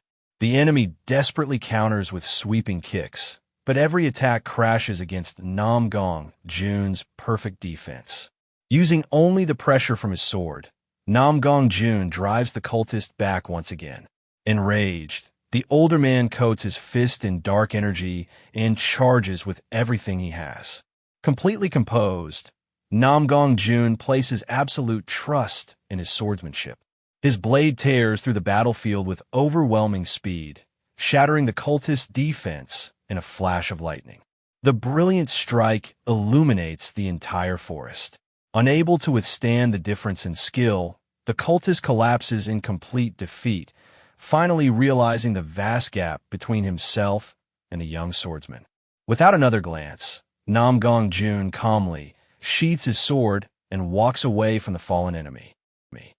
After sheathing his sword, Namgung Jun walks over to help Senior Ho, thanking him for everything he did during the mission. Despite the pain from his broken ribs, Senior Ho looks at the young swordsman with newfound admiration. Ignoring the praise, Namgung Jun focuses on his companion's injuries as they begin the journey back with the rescued survivors. Looking down the forest road, he quietly blames himself for Senior Ho's condition. Senior Ho laughs it off, adjusts his hat, and tells him not to worry about such things. As they continue walking, he admits that he learned a great deal just by watching Namgung Jun fight during their first mission together. With the children rescued and the cult's ledger recovered, the mission is considered a complete success. Even so, Senior Ho feels that calling it a success barely describes what truly happened. He recalls how Namgung Jun single-handedly destroyed the criminal organization and defeated a powerful officer connected to the Sun and Moon demonic cult. What impresses him even more is the genuine compassion the young swordsman showed toward the innocent civilians he rescued. He also remembers the fear on the enemy's faces when confronted by Namgung Jun's extraordinary swordsmanship. Realizing that such talent cannot remain hidden forever, Senior Ho resolves to submit a detailed report so the society's leaders fully understand the young disciple's abilities. The two continue through the mist until they arrive at the Blue Sky Society. Senior Ho tells Namgung Jun to rest while he heads to the Makyang department to deliver the mission report. As Namgung Jun walks through the society's vast grounds, a deep voice suddenly calls his name. Turning around, he sees an imposing man approaching with an overwhelming presence. The newcomer introduces himself as Kang Gok, master of the Jampa Hall. Namgung Jun immediately recognizes the hall as one renowned for producing warriors of unmatched physical strength. Maintaining proper etiquette, he respectfully greets the legendary hall master. The Jampa Hall is famous for breaking enemy formations through overwhelming force, and its warriors always lead the charge in major battles. At their head stands Kang Gok, a supreme master whose immense physical strength is matched only by the enormous double-headed battle axe he carries. Stepping closer, Kang Gok brings up Namgung Jun's encounter with the sun and moon demonic cult. His overwhelming aura presses down on the young disciple as he asks whether Namgung Jun understands that the cult specifically hunts people born with the 9 yin-blocked meridians. Realizing the pressure is a deliberate test of his resolve, Namgung Jun calmly acknowledges the question. His thoughts return to his previous life, where he witnessed the cult's horrific rituals that transformed victims into twisted vessels. He understands that his unique constitution, capable of handling both yin and yang energies, makes him an ideal target for those forbidden techniques. Kang Gok asks whether it would not be wiser to remain safely inside the Blue Sky Society. Namgung Jun answers that hiding may be the easier choice, but it is not the righteous one. He declares that his new life is meant to follow the martial path of justice. Angered by the response, Kang Gok questions whether a talented child truly believes he can stand above the world. Namgung Jun remembers the disciples he failed to protect in his previous life, and calmly replies that arrogance has no place in his heart. Looking directly at Kang Gok, he declares that his sword follows the righteous path and will continue to do so until the end. Studying the boy carefully, Kang Gok wonders whether those words come from youthful pride or unwavering conviction. He warns that the demonic cult will pursue him for the rest of his life. Without another word, Kang Gok grips his massive axe and announces that he will personally test Namgung Jun's martial arts. Leaping high into the air, he brings the giant weapon crashing down. Namgung Jun instantly draws his sword and blocks the attack, sending sparks flying throughout the courtyard. Kang Gok is surprised that the young disciple not only survives the strike but firmly holds his ground. Namgung Jun remains completely focused, carefully reading every movement of the hall master's techniques. Realizing the boy is far more skilled than expected, Kang Gok pours even greater power into his next attack. Namgung Jun moves gracefully through the deadly swings, continuously redirecting the tremendous force behind each blow. Finally, Kang Gok gathers enough power to crush an ordinary opponent with a single strike. Feeling the tremendous pressure, Namgung Jun realizes his sword cannot withstand a direct clash. Drawing upon the memories of his previous life, he recreates the Great Wind sword art. His movements become fluid and circular as he uses its principles to redirect the overwhelming force instead of opposing it directly. The sword and axe collide with explosive force. A massive shockwave erupts into the sky, shaking nearby rooftops and rattling the surrounding buildings. Driven backward by the enormous impact, Namgung Jun struggles against the immense internal energy of a peak master. Refusing to yield, he pours every ounce of his strength and will into the clash. Driving his sword into the ground to steady himself, he tears a long trench through the stone courtyard as dust and debris explode into the air. When the dust finally settles, the deep scar carved across the ground bears witness to the intensity of the battle. Namgung Jun remains standing, breathing heavily but refusing to bend. Kang Gok stares silently at the young swordsman, unable to hide his surprise. Looking down, he realizes that even he was forced backward during the exchange. The sight reminds Namgung Jun of the innocent people he rescued and strengthens his resolve to continue protecting those who cannot defend themselves. As he catches his breath, Kang Gok nods in approval. He remarks that most people abandon their convictions once they face true hardship, but Namgung Jun has not. He reminds the young disciple that he no longer walks alone because the Blue Sky Society now stands behind him. For the first time, Kang Gok allows himself a faint smile. He acknowledges that, despite his young age, Namgung Jun has already found a martial path worthy of respect. With his talent officially recognized, Namgung Jun stands ready to face whatever challenges await him. A faint smile appears on Kang Gok's face as he calmly admits that Namgung Jun is worthy of taking on such a dangerous mission. As the tension fades, Namgung Jun notices the lingering traces of internal energy left behind from their clash. Sensing its incredible speed and overwhelming power, he realizes Kang Gok has reached the peak of the three flowers converging realm. A moment later, Kang Gok reaches into his robe and says that questioning the decision to send the young swordsman on missions is no longer his concern. He casually tosses a small box toward Namgung Jun. Catching it with ease, Namgung Jun asks what it contains. Looking slightly embarrassed, Kang Gok explains that it is a spiritual elixir, adding that the young swordsman will need it to recover from the internal injuries sustained during their fight. Without waiting for a reply, Kang Gok turns and walks away. Holding the small box, Namgung Jun quietly falls into thought. He knows he suffered no internal injuries at all, making him suspect Kang Gok simply wanted an excuse to give him the valuable elixir. Even so, he respectfully bows toward the departing hall master and thanks him for the gift. Elsewhere, Gongjang quietly reads the mission report. As he reviews each page, he wonders whether he should also reward Namgung Jun with a spiritual elixir. Standing nearby, Senior Ho explains that while he understands why the elders oppose allowing Namgung Jun to enter the Jianghu, letting such extraordinary talent go to waste would be an even greater mistake. Gongjang slowly nods. Everything has unfolded exactly as he expected. Namgung Jun has fully lived up to his expectations. Although Senior Ho enjoys talking, Gongjang knows he never lies. Before long, the report detailing Namgung Jun's achievements spreads throughout Heaven Sword Hall. At the training grounds, Gong Junin quietly listens as several younger disciples discuss the young swordsman. Some wonder whether Namgung Jun has already reached the peak of the fish realm. Hearing their conversation, Gong Junin silently recalls the sword energy he witnessed. He knows it was sword kai far beyond what someone of Namgung Jun's age should possess. Even now, he can hardly believe the young swordsman has only practiced the sword for a little over a month. With that realization, his effortless completion of the mission no longer seems surprising. Rising to his feet, Gong Junin orders the disciples to stop talking and return to practicing their sword swings. The juniors immediately obey. As evening settles over Heaven Sword Hall, golden sunlight spreads across the rooftops. Inside his room, Namgung Jun begins refining the spiritual elixir Kang Gok gave him. A warm, blazing energy slowly circulates throughout his body. After completing his meditation, he gets dressed and carefully examines his condition. Repeated circulation of his internal energy has successfully reduced both the frequency and intensity of the seizures caused by his 9 severed meridians. Even so, the condition continues, placing an enormous burden on his body. His thoughts drift back to his previous life. Compared to the powerful body he once possessed, his current physique is severely limited. Ordinary external training was once enough, but his damaged meridians now even interfere with his physical development. Realizing this, he concludes that he needs an external martial art specifically suited to his current condition. After changing his clothes, Namgung Jun calls someone into his room. Moments later, Yaisa enters carrying a large stack of books in her arms. Smiling gently, she asks whether he has finished his cultivation. Namgung Jun politely bows and thanks her for taking care of him. Yaisa simply smiles and dismisses the gratitude, joking that after hearing so many stories about him lately, she almost feels like carrying him around on her back wherever she goes. Looking at the pile of books she brought, Namgung Jun curiously asks what they are. Yaisa explains that she borrowed the books from the Self-Reflection Martial Archive, believing they would be useful for Namgung Jun. As he looks through them, he finds numerous external martial arts manuals alongside several medical texts. While the martial arts manuals are impressive, what surprises him most is how well Yaisa understands both his condition and the problems caused by his damaged body. After neatly placing the books on the table, she explains that understanding one's own body is essential. She reveals that she studied every one of those books while Namgung Jun was away on his first mission, so she could personally teach him everything they contain. Hearing how much effort she devoted to his training, Namgung Jun feels a quiet warmth and sincerely thanks her once again. Yaisa reminds him that, above all else, the sword must always remain his highest priority. Without hesitation, Namgung Jun answers that the sword has always been the greatest priority in his life. His immediate reply brings a satisfied smile to her face. Without wasting any time, she leads him to the training grounds. Master and disciple take their positions. Before the sparring begins, Yaesha instructs him to use the 13 lightning flash sword thunder. Namgung Jun immediately draws his sword as lightning gathers around its blade. As he attacks, he reflects that this is the very sword art he created himself. For him, crossing swords with a true master is not simply training, but an opportunity to deepen his understanding of the sword. Yaesha calmly draws her own weapon and effortlessly deflects his attack with a seemingly simple movement. Namgung Jun carefully studies every motion, searching for the meaning behind each swing and subtle adjustment. As the exchange continues, he notices her sword tracing smooth, graceful arcs. Although her movements appear slow, every strike of the 13 lightning flash sword thunder is perfectly neutralized. Her sword flows gently yet steadily, quietly taking complete control of the battle. Watching closely, Namgung Jun realizes he is witnessing the true essence of the heavy sword. The exchange continues without pause. No matter how many attacks he launches, Yaesha blocks each one effortlessly without wasting a single movement. Finally, Namgung Jun steps back and calms his mind, searching for another approach. He begins wondering whether the heavenly thunder through technique naturally complements the heavy sword. As he continues observing, he realizes that the principles of the heavy sword govern the entire flow of combat, while the soft sword seamlessly links every attack together, leaving no openings. With nothing more than subtle movements of her wrist, Yaesha completely seals every path his sword could take. Namgung Jun remains composed as he blocks each strike. Then, with one smooth motion, Yaesha redirects his blade and presses forward until the two stand only a few steps apart. Satisfied with his progress, she smiles and lowers her sword, bringing the sparring session to an end.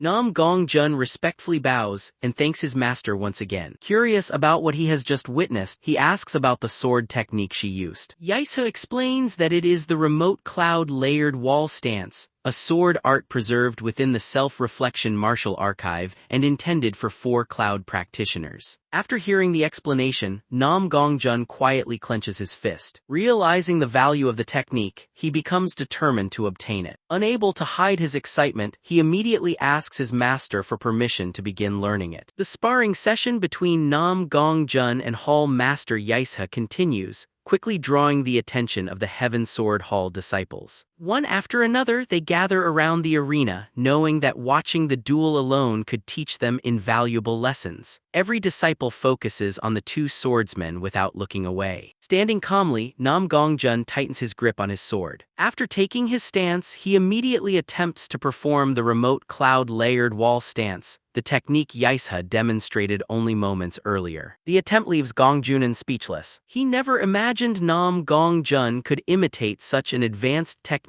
after crossing swords with his master only once, especially without ever studying its manual. Without hesitation, Namgung Jun raises his sword before bringing it down in a focused slash. The accumulated energy bursts from the blade, sweeping forward in a powerful wave. Every disciple holds their breath as they carefully observe his movements, eager to see whether he can truly reproduce a 4-cloud technique. Watching closely, Yaesha realizes Namgung Jun has already understood an important principle of the slow sword. Its true purpose is not simply slowing the blade but controlling the flow of power along every movement of the sword. What surprises her even more is that, despite never reading the manual, he already manipulates his internal energy with remarkable precision. Each slash releases energy exactly where it should. Her expression gradually turns more serious. As the sparring continues, Namgung Jun avoids every attack while maintaining a smooth rhythm with his own sword. Yaesha soon realizes he has genuinely grasped the essence of the remote cloud-layered wall stance. Rather than copying its appearance, he has understood the principles that support the technique itself. With that understanding, he launches another sequence of attacks. Each swing becomes smoother and more natural, as though the technique had always belonged to him. The duel continues without pause as master and disciple once again close the distance. This time, Namgung Jun no longer fights like someone merely imitating his teacher. Every movement flows naturally, and his control improves with every exchange. Yaisa quietly observes his progress. Throughout the battle, she watches him discover new openings while steadily refining the technique into something he truly understands. He is no longer reproducing only the outward form of the slow sword but successfully applying its underlying principles to every strike. With each exchange, Yaisa's confidence in her disciple grows stronger. She realizes he possesses an exceptionally rare gift, the ability to understand the essence of a technique and uncover its answers without constant guidance. Watching from the sidelines, the disciples can only stare in amazement. One senior disciple openly admires Namgung Jun's swordsmanship, never imagining someone so young could wield a blade at such a level. Others believe Yaisa is deliberately suppressing part of her strength to keep the match balanced. Despite their differing opinions, everyone agrees on one point. Namgung Jun's talent is beyond ordinary. Gong Junan reaches the same conclusion. In his eyes, the young swordsman truly deserves to be called a monstrous genius. Throughout the battle, Namgung Jun displays remarkable precision, composure, and concentration. Every decision is accurate, and every swing reflects a level of maturity far beyond that of an ordinary disciple. Even so, the burden of his 9 severed meridians gradually catches up with him. His breathing grows heavier as his body approaches its limit. Gong Junan immediately notices the change and realizes Namgung Jun cannot continue much longer in his current condition. Although exhaustion spreads through his body, Namgung Jun steadies his breathing and refuses to loosen his grip on his sword. Seeing her disciple nearing his limit, Yaisa calmly brings the sparring session to an end. She praises his performance and encourages him to continue refining his swordsmanship. Still catching his breath, Namgung Jun quietly accepts his master's praise with a respectful bow. Yaisa then turns and begins walking away. After only a few steps, she hears Namgung Jun call out to her. Stopping, she calmly turns back and waits for him to speak. Namgung Jun bows once more before politely asking her to demonstrate the fast sword. The request catches Yaisa slightly off guard. She asks whether the sparring they just completed was still not enough. Keeping his respectful posture, Namgung Jun explains that it is not. He has already studied the heavy sword and the soft sword, and now wishes to understand the fast sword as well so his understanding of swordsmanship can become complete. He explains that because it is Yaisa's signature sword art, he wants to learn its true principles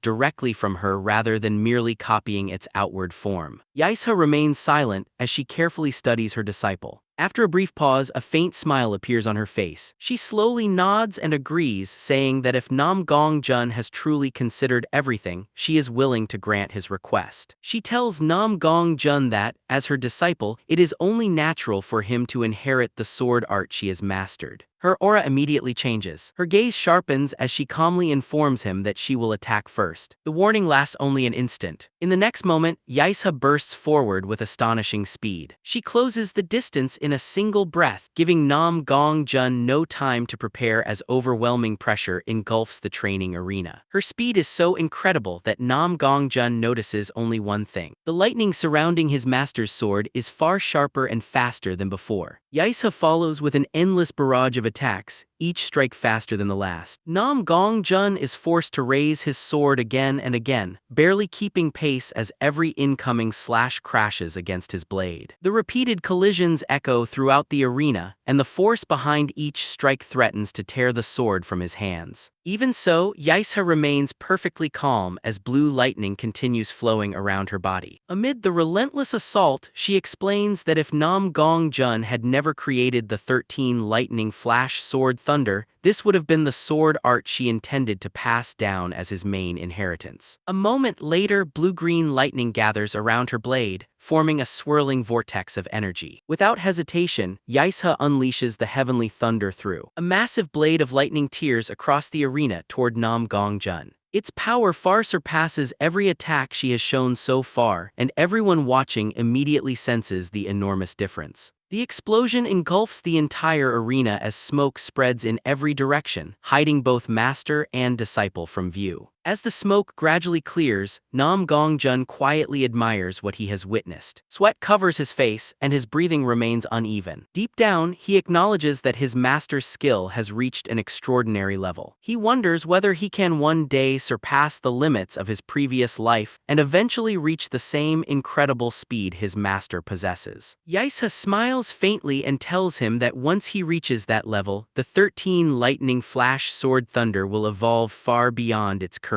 form. Her words strengthen Namgung Jun's resolve. Tightening his grip on his sword, he realizes that his master's guidance has made the path ahead much clearer. With sincere respect, he bows deeply and thanks her for the invaluable lesson and everything she has taught him. As the training concludes, the atmosphere around the arena gradually relaxes. The disciples quietly disperse, bringing the day's lesson to an end. Namgung Jun remains standing, breathing heavily after exhausting nearly all of his strength. Even while recovering, he reflects on everything he gained. The experience confirms what he had long suspected. Basic external training alone will never allow him to grow quickly enough. While he is lost in thought, Gong Junin approaches and calls his name. Namgung Jun immediately turns and greets him respectfully. Sitting beside him, Gong Junin first asks about his condition. After confirming that he is unharmed, he praises the training session and tells him he performed exceptionally well. Then he points out that Namgung Jun's external arts still have tremendous room for improvement. Looking down at his trembling hands, Namgung Jun silently agrees. He understands he has yet to reach his true potential and needs a more effective method of strengthening his body. Seeing that his disciple understands his weakness, Gong Junin suggests visiting the Iron Tower Hall. Curious, Namgung Jun asks what kind of place it is. Gong Junin simply smiles and says he will understand once they arrive. As they walk, he explains that the Iron Tower Hall specializes in developing physical strength. Any martial artist trained by its hall master can greatly improve their external arts. When they finally arrive, Namgung Jun immediately notices the difference. Every disciple is focused on physical training, lifting enormous weights and pushing their bodies to the limit. Unlike the other halls, almost everyone trains individually, dedicating themselves entirely to strengthening their physiques. From the moment he arrives, Namgung Jun realizes the Iron Tower Hall follows a completely different philosophy. Among the 10 halls of sword fragrance, only 3 are recognized as the strongest, and the Iron Tower Hall stands among them. When it comes to external arts alone, it is considered the greatest. Its reputation has been earned through the relentless dedication of every disciple. Although the Heaven Sword Hall has not yet reached the top 3, that fact does nothing to shake Namgung Jun's confidence. He firmly believes that, under its outstanding masters, the Heaven Sword Hall will eventually stand among the strongest halls in sword fragrance. As he continues walking through the training grounds, someone suddenly calls his name. A muscular, middle-aged man with a thick mustache approaches with a broad smile. He asks what brings him to the Iron Tower Hall. Slightly puzzled, Namgung Jun politely asks whether the man actually knows who he is. The question makes the burly man burst into laughter. He finds it unbelievable that anyone could fail to recognize the current first cloud. Namgung Jun's achievements have already spread throughout every hall, making him one of the most talked-about disciples in the society. The booming laughter quickly draws the attention of the surrounding disciples. One by one, they stop training and turn toward the newcomer. Before long, one disciple recognizes him and announces that he is the swordsman who defeated a Myeongyo officer during his very first mission. The announcement immediately draws even greater attention. Hearing everyone recognize him, Namgung Jun remains silent, clearly surprised that his reputation has already reached the Iron Tower Hall. Smiling at his reaction, the muscular man asks one more time whether Namgung Jun truly does not recognize him.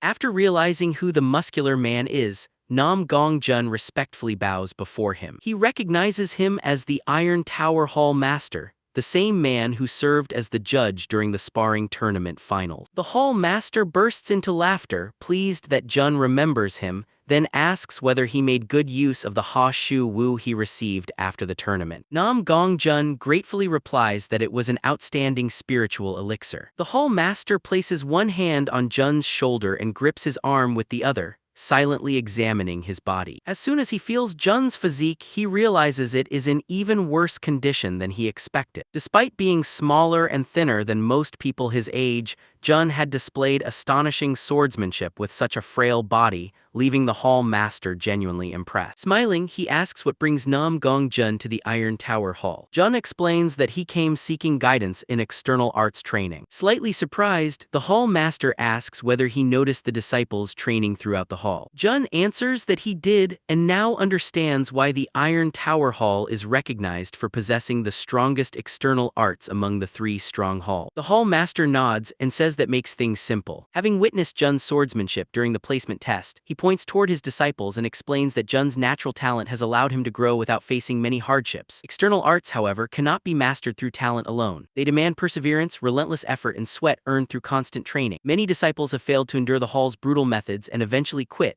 leaving behind nothing but complaint. Looking back at Jun, the hall master wonders whether he can complete the Iron Tower Hall's training without giving up. Hearing those words, Namgung Jun reflects that there is no easy path to becoming stronger. If this training can truly make him stronger, he is willing to endure any hardship. Clenching his fist, he confidently declares that he will see it through to the end. Satisfied with the answer, the hall master removes his robe and steps onto the training ground, revealing his massive, muscular physique. He calls Jun forward, announcing that he will personally test his determination. Namgung Jun steps into the arena as well and removes his robe, exposing his unusually thin and fragile frame. Examining him more closely, the hall master remarks that Jun's condition is even more serious than he expected. He recalls that Jun appeared even thinner during the sparring tournament and finds it incredible that someone with such a body could generate that much sword force. After a moment of thought, he concludes that Jun must learn his external arts training method. Confused, Namgung Jun asks whether the hall master intends to teach him a personal martial art. Flexing his muscles, the hall master explains that he would not even call it a personal martial art. The deeper one studies the human body, the more complex it becomes, making it impossible to explain properly through words alone. Too many people misunderstand the principles and injure themselves during training. That is why the art must be taught directly.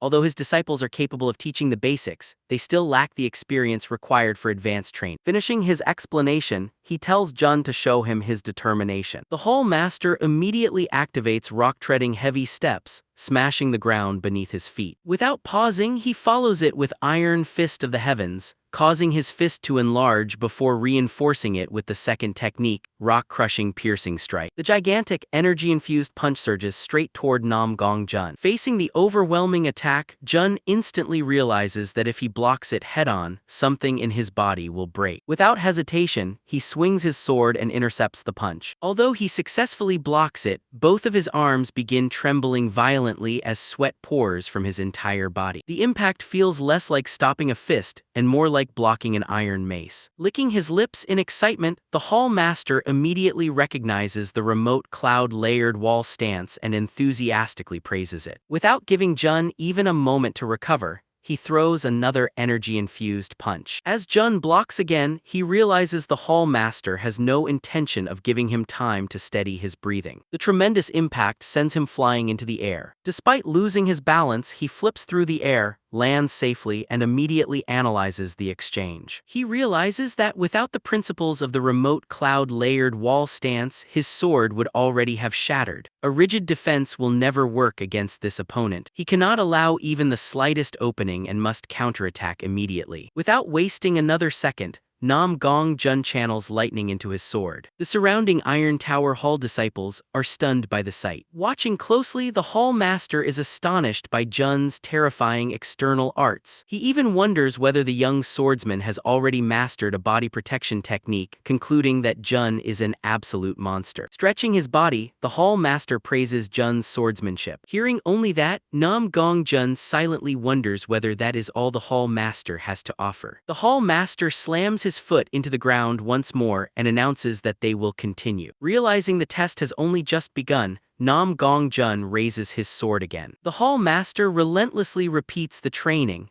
attacking over and over while urging Jun to continue after every exchange. Dozens of exchanges later, evening finally arrived. The disciples stare at Namgung Jun in complete amazement. Some estimate that he has already endured around 50 exchanges and cannot believe he is still standing. Others admit that no ordinary person could survive such punishment and wonder whether anyone else in the Iron Tower Hall could endure as much as he has. His determination leaves everyone deeply impressed. Clenching his fist, the hall master finally asks whether it is time to end the test. In the next instant, he activates the sixth technique, crushing wave. A barrage of energy-infused punches surges toward Namgung Jun. By now Jun is completely exhausted. His stamina has been pushed beyond its limit, and he can no longer even raise his sword. Watching the scene unfold, the surrounding disciples begin murmuring among themselves. They realize Namgung Jun has finally exhausted every last bit of his strength. Even so, they know that if he takes the incoming attack head-on, he will be seriously hurt. Despite being completely exhausted, Namgung Jun forces himself to regain his composure. With unwavering determination, he refuses to give in,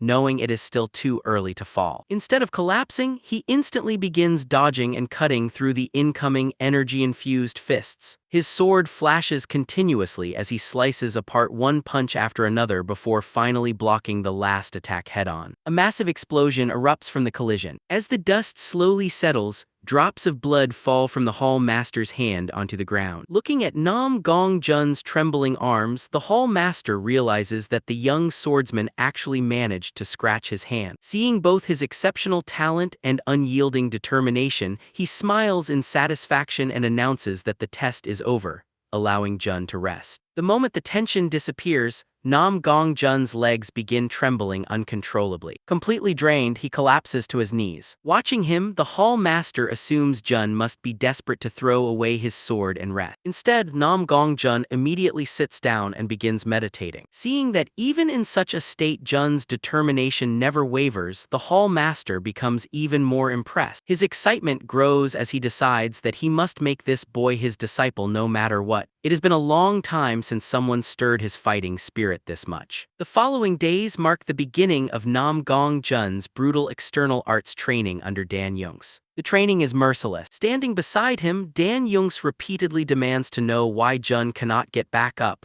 reminding him that only one repetition remains. Even while groaning in exhaustion, Namgung Jun continues forcing his body to move. Having already confirmed Jun's stamina and mental strength during their sparring match, Dan Yeongsin pushes both to their absolute limits. His relentless training also inspires the Iron Tower Hall disciples, causing everyone's external arts training to become even harsher than before. During the final repetition, Namgung Jun convinces himself to endure just one more effort. After finally completing it, he believes he is finished. Instead, Dan Yeongsin smiles brightly and orders him to perform 3 more repetitions. Jun protests that he was told the previous one would be the last. Laughing, Dan Yeongsin replies that if Jun still has enough breath to complain, then he has enough strength to continue. He then introduces a training tool he personally designed. The bar allows weighted discs to be attached to both ends, gradually increasing the load while reducing the risk of injury. According to him, it develops physical strength far more effectively than simply holding a horse stance. Since it is still too early for Jun to add any weights, he instructs him to begin using only the empty bar. Namgung Jun obediently agrees. Dan Yeongsin hands him the training bar and prepares to introduce the next piece of equipment. However, before Jun can even lift it properly, he collapses under the weight of the bar itself. Dan Yeongsin stares in disbelief before bursting into laughter, wondering what he is supposed to do if even the empty bar is too heavy. Feeling its weight in his hands, Namgung Jun realizes that even the bar alone is no joke. Even so, he refuses to give up and insists that he can do it. Pointing toward the disciples lifting enormous weights nearby, Dan Yeongsin explains that simply raising the bar is not enough. Jun must feel every muscle moving, understand exactly where the strain is applied, and visualize those movements in his mind as part of image training. Following those instructions, Namgung Jun begins lifting the bar while concentrating on every movement. Dan Yeongsin's teachings are built upon his unique theories and deep understanding of the human body, allowing him to create countless specialized training methods. Nearly a month passes under his personal guidance. When another training day arrives, Namgung Jun can finally lift the bar with a weighted disc attached. His physique has changed dramatically, becoming noticeably stronger and more muscular. Watching him lift the weighted bar with ease, the Iron Tower Hall disciples are astonished. They cannot believe he reached that level after only 1 month and openly praise his determination. Wiping the sweat from his forehead, Namgung Jun humbly thanks them for the compliment. The disciples soon gather around him, admitting that they originally expected him to quit. Some even jokingly encourage him to join the Iron Tower Hall permanently, insisting it is not too late. At that moment, Dan Young's arrives and immediately orders everyone to stop talking and return to training. Startled by his sudden appearance, the disciples hurriedly scatter while quietly giving up on recruiting Jun. Turning to Namgung Jun, Dan Young's praises his remarkable physical progress but reminds him that he is still a swordsman. He explains that a swordsman's body and a fist fighter's body are fundamentally different. While his external arts training strengthens the entire body, swordsmanship depends on different muscle groups, making it more important to understand those principles than simply gaining strength. Stretching his body, Namgung Jun promises to remember those words. A few days later, every disciple gathers at the training grounds. Standing atop a wooden tower, Dan Young's announces a full group drill to measure the results of everyone's training. The disciples must first run 30 laps around the training grounds before clearing every obstacle without using even the slightest trace of internal energy. They must rely entirely on their physical bodies and complete the entire drill using only external arts. Hearing the announcement, one disciple quietly worries that even Iron Tower Hall members struggle with this exercise and wonders whether Namgung Jun can endure it after training for only a month. He reassures Jun that it is acceptable if he cannot finish. Namgung Jun respectfully acknowledges the advice. As the drill begins, instructors immediately begin shouting at the trainees, demanding they run faster and questioning how they expect to finish 30 laps at such a slow pace. During the tug-of-war exercise, another instructor orders the disciples to pull with their backs instead of relying on their arms. As the running continues, the instructors constantly pressure everyone to move faster. Watching everything unfold, Namgung Jun realizes they deliberately target the disciples who appear closest to collapsing. When one exhausted disciple drops to his knees, an instructor immediately rushes over, loudly mocking his stamina and forcing him back onto his feet. Observing this, Namgung Jun realizes that while the methods are harsh, the relentless criticism pushes everyone forward and ultimately strengthens the camaraderie forged through shared hardship. The instructors continue encouraging the disciples, urging them to keep going and show what the Iron Tower Hall is made of. Watching his fellow disciples climb the tall wooden tower using thick ropes, Namgung Jun realizes that this training is not only about physical strength, but also about discovering the fellowship created through enduring hardship together. When his turn comes, he begins climbing the rope despite his exhaustion. Seeing his determination, the surrounding disciples cheer him on, encouraging him to keep pushing forward and praising his progress. Watching from above, Dan Young's is deeply impressed. Even experienced disciples often collapse during their first full group drill, yet Namgung Jun continues advancing despite his physical limitations. He begins wondering whether Jun's determination truly surpasses the limits of his own body. After an exhausting climb, Namgung Jun finally reaches the top platform. The surrounding disciples immediately erupt in cheers, celebrating his success. A brown-haired disciple quickly approaches with a cup of water and offers it to him. However, Namgung Jun is so completely exhausted that he simply lies there without responding. Alarmed by his silence, the disciple immediately panics and frantically calls out for him,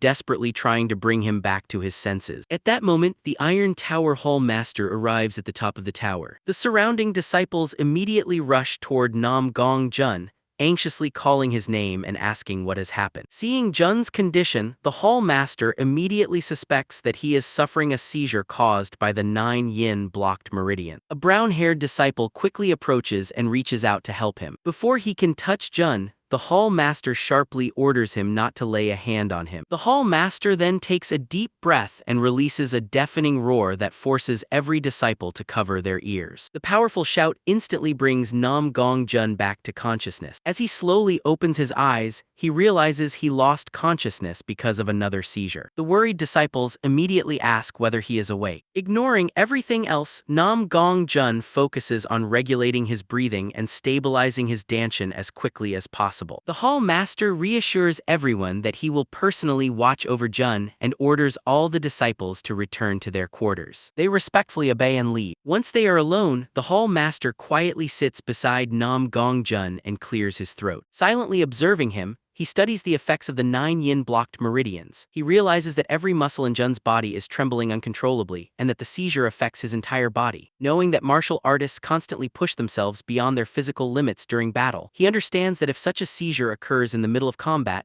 Namgung Jun's life will certainly be in danger. As Jun continues breathing heavily, the hall master asks whether he has calmed down a little. Namgung Jun apologizes for causing concern while trying to steady his breathing. The hall master slowly stands and tells him that although he possesses remarkable determination, even determination must be used while respecting the body's limits. He admits that he cannot suppress the seizures themselves. However, as he begins walking away, he explains that he may be able to teach Jun how to control his body even while a seizure is happening. Surprised, Namgung Jun eagerly asks whether that is truly possible. Turning back with a smile, the hall master explains that it is not something Jun can accomplish overnight. From now on, he must properly follow the Iron Tower Hall's external arts training. Smiling with renewed determination, Namgung Jun promises to devote himself completely to it. The hall master laughs and tells him not today, ordering him to get some rest instead. That night, Namgung Jun resumes practicing his swordsmanship alone. As he trains, he reflects that he now spends his days training external arts and his nights refining his swordsmanship. Whenever possible, he deliberately swings his sword using only external arts rather than internal energy. While practicing horizontal slashes, he reminds himself not to rely on his more flexible calf muscles but instead brace his oblique muscles like pillars. As he continues training, he suddenly notices someone approaching. Turning around in surprise, he sees his master Yaisha. Watching him practice, she remarks that he is using the Great Extension Sword technique without relying on internal energy. Namgung Jun respectfully greets her. Yaisha tells him that his training under the Iron Tower Hall master has greatly improved him. Jun humbly replies that he still has a long way to go. Yaisha comments that if he had accumulated enough achievements, he could immediately take the promotion test. Curious, Namgung Jun asks whether promotion offers any benefits. She explains that promotion grants the right to volunteer for missions and provides access to increasingly classified information. She also points out that broader access to information may help him discover a way to overcome the 9 yin blocked meridians. Still practicing his sword, Namgung Jun quietly acknowledges her advice. As he continues swinging his blade, he reflects that if he intends to stand against the Sun-Moon demon cult, he must climb as high as possible within the Changchen society. Whether on the battlefield or across an entire province, influence gained through rank will become essential. Watching him, Yaisha smiles and says she sometimes imagines him wielding the Yuechin sword. Even so, she jokingly adds that she cannot give up the Yuechin sword, even for him. The mention of that name immediately makes Namgung Jun stop practicing. Surprised, he asks whether she just mentioned the Yuechin sword. Seeing the sudden change in his expression, Yaisha smiles and asks whether he is interested. She explains that although the head of the sword fragrance department is officially called the Sword Lord, throughout the Jianghu the title Yuechin Sword Lord is far more famous because the Yuechin sword is bestowed upon the Sword Lord. Hearing those words, Namgung Jun is stunned. He realizes that the beloved weapon from his previous life, the Yuechin sword, still remains within the Changchen society. Yaisha notices his reaction and teasingly asks whether he wants that sword. Hiding his true feelings, Namgung Jun simply answers yes. Watching him closely, Yaisha senses there is a deeper reason behind his answer than simple greed. Rather than questioning him, she finds his ambition exciting. Quietly smiling to herself, she decides that nurturing such ambition is also part of a master's responsibility. She then suggests ending today's training,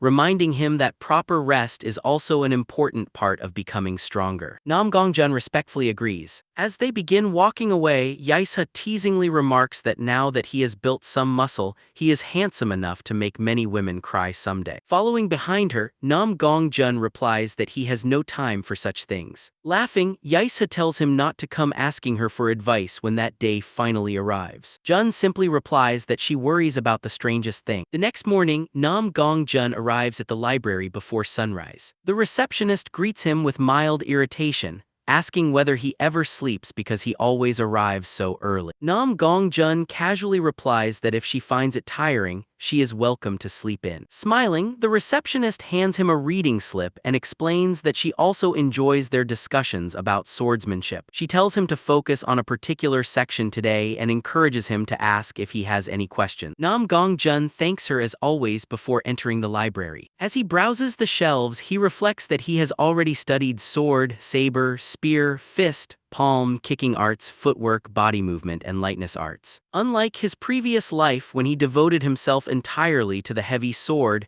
he now intends to broaden his perspective by studying every discipline. He knows repeating the same path will only lead to repeating the same mistakes. He refuses to allow that to happen again and regrets that, had he possessed broader knowledge in his previous life, he could have taught his own disciples much more. While searching through the shelves, one particular book catches his attention. It is the Great Wind Sword Art, one of the primary martial arts of the old Namchen Palace, and a sword art based on the principles of the heavy sword that he frequently used during his days as the Sword Emperor. Curious, he opens the book and discovers that it is an annotated edition. Reading through the notes, he finds the interpretations remarkably fresh and is impressed by the unique explanation of the oral mnemonics. Completely absorbed in the book, he fails to notice someone quietly approaching from behind. A voice suddenly calls his name. Turning around in confusion, Namgung Jun finds himself facing a pink-haired girl. Pointing her sword directly at him, she says she has heard he is exceptionally skilled with a blade. Without another word, she flicks her sword upward, knocking the book from Namgung Jun's hands and sending it into the air. Startled and irritated, he demands to know what she is doing. The pink-haired girl immediately assumes a fighting stance. The moment Namgung Jun sees it, his expression changes in shock. He instantly recognizes the opening posture. It is the Great Wind Sword Art.